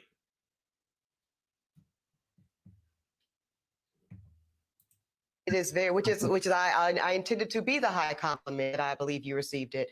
And none of us are beyond growing and learning. So I deeply appreciate the exchange and the wisdom. Final words to leave us with today.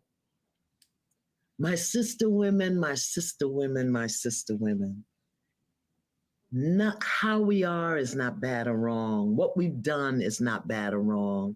What we've been taught or learned wasn't bad or wrong. Let us just consider that there's a greater possibility and another way. Everything you was taught was bad and wrong. And you was taught that by bitches like you. Everything a old single black bitch teach you is bad and wrong. Unless she's teaching you how to not be her, which you aren't, because you saying look at me like it's a good thing.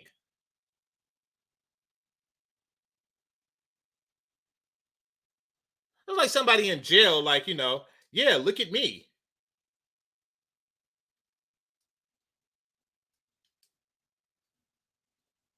Shout out to Ice Cube. He gives sage advice to the youth. To a kid looking up to me. Life ain't nothing but bitches and money.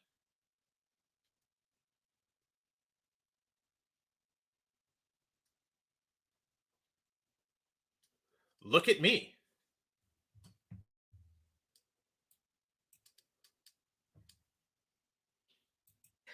And the wisdom. Final words to leave us with today.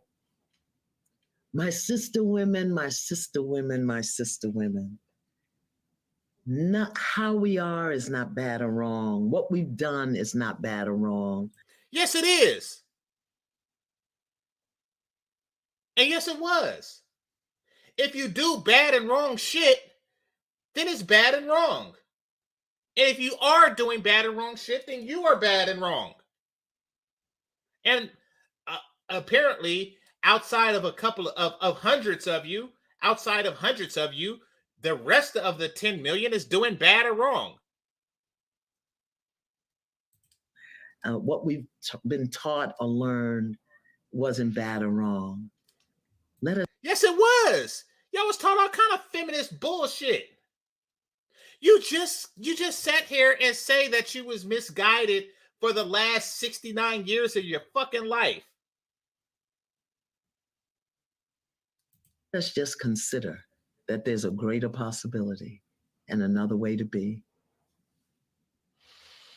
Up for consideration. I'll put it under advisement, Dr. Vanzant. Thank you. I'll take it under advisement. Well, I want to encourage thank you. Take it to heart. Take it to heart. Not put it under advisement. Take it to heart. I know. I'm just kidding. No, I do feel the possibilities of what could this look like in a different way. I feel that on a spiritual level. So thank you. Thank you for challenging that for many of us. These fucking shaman talking bitches.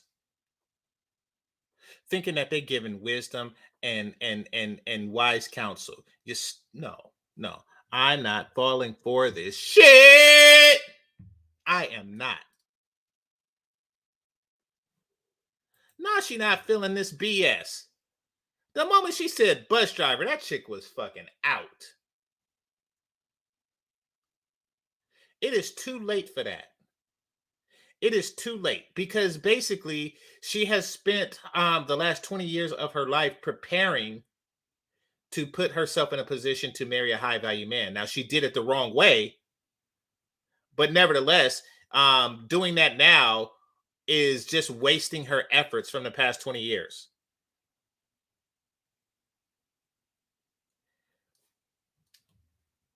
So she's not going to do that. She's not going to take a bus and suck a dick. She's not going to do that. Just like Iyanla didn't. This is bullshit. All right. I'll put it up, but other people are live right now. I think Bernard's live right now, but I'll put it out there just in case. So y'all could vent for a couple of minutes, then I'll head over there. But yeah, so let me just scan this with her son. Her son looked confused, like, why are you apologizing? Why are you grabbing this nigga's face? Okay, so let me show you what I'm talking about.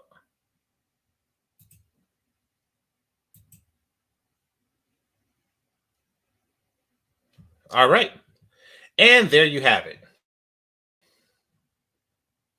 Left hand, no ring finger.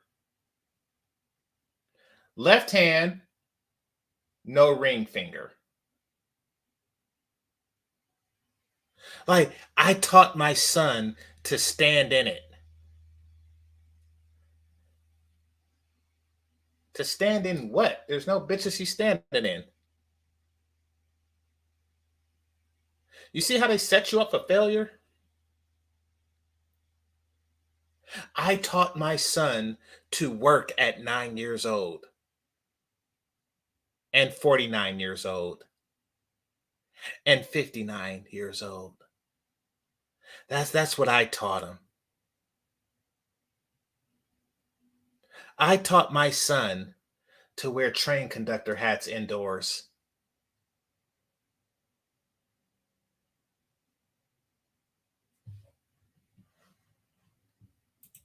And this isn't a shot at the son.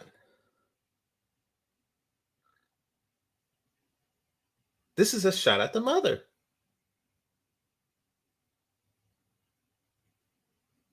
So he was born like about 6 years before she married his father. He was born, excuse me. He was born about 6 years before, because I'm doing the math in my head. About 6 years before she married his father. And then she married him for 3, and then she divorced him. And apparently there's allegations of abuse, but it's like, wait a minute, you've been abused for 9 years or something like that. But you tell your son to stand in it. But where's your stand in it? Huh? I don't even think he abused her. I think that she's another lying bitch. But where's your stand in it? So you're telling your son to stand in some stuff that you wouldn't stand in yourself. You didn't stand in that ass whooping, did you?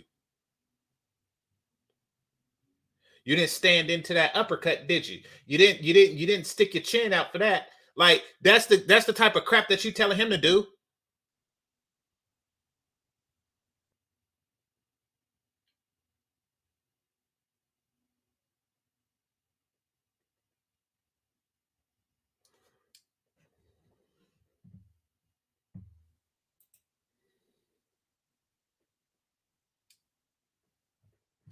Nah, I didn't. I didn't know that. I didn't know that you give your picture when you donate sperm. I didn't know that either. But I mean, no matter what, like the child is going to have the brat DNA, so it's not, you know, anything spectacular. But back to this. She ruined her fucking son. And then when she apologized, I thought she gave a dick pic, but and then we and then we and then when she apologized, he looked confused, like, what are you apologizing for? She was a shit mother. And you don't know that she was a shit mother because 100% of the mothers you had was shit. And then she apologized just for a photo op. Man, this is ridiculous. All right, so I'd like to thank the Cash Apps and Super Chats. If you sent the Cash App, actually, let me go get my phone right now. I'll be right back.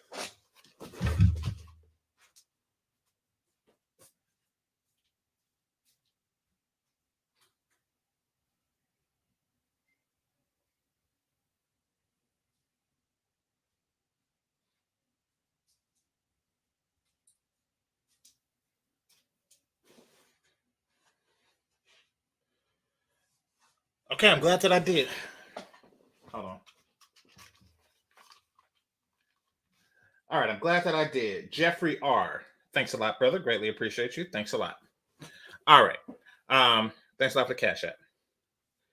And actually, I'll say this now, even though I got it before, and I said something to him in Melody's panel. But Chris G, thanks for the 350. Appreciate you, brother. All right. So I'd like to thank the Cash Apps and Super Chats, managers and moderators, those who are listening silently, and those who participate in the chat. Hit that like button on your way out. This is GameChanger 00100. Stand in it. Peace. Oh, wait. Let me get Marco. I know because it's green that's about 5. So I appreciate you. My motto is undefeated. Never listen to old hoes. Let's see. Unusable or never listen to old hoes. Usable life of a hole is 18 to 24. It expires at 25. You know, Leonardo DiCaprio has that same philosophy. He has that same philosophy. In fact, I was watching Star Trek Picard, and apparently there is something that changes in a person's brain at the age of 25. I forget what they were saying, but something happens to a lobe and you're different. So maybe you're onto something. Who knows? All right. This is Game Changer 00100. Game over. Peace.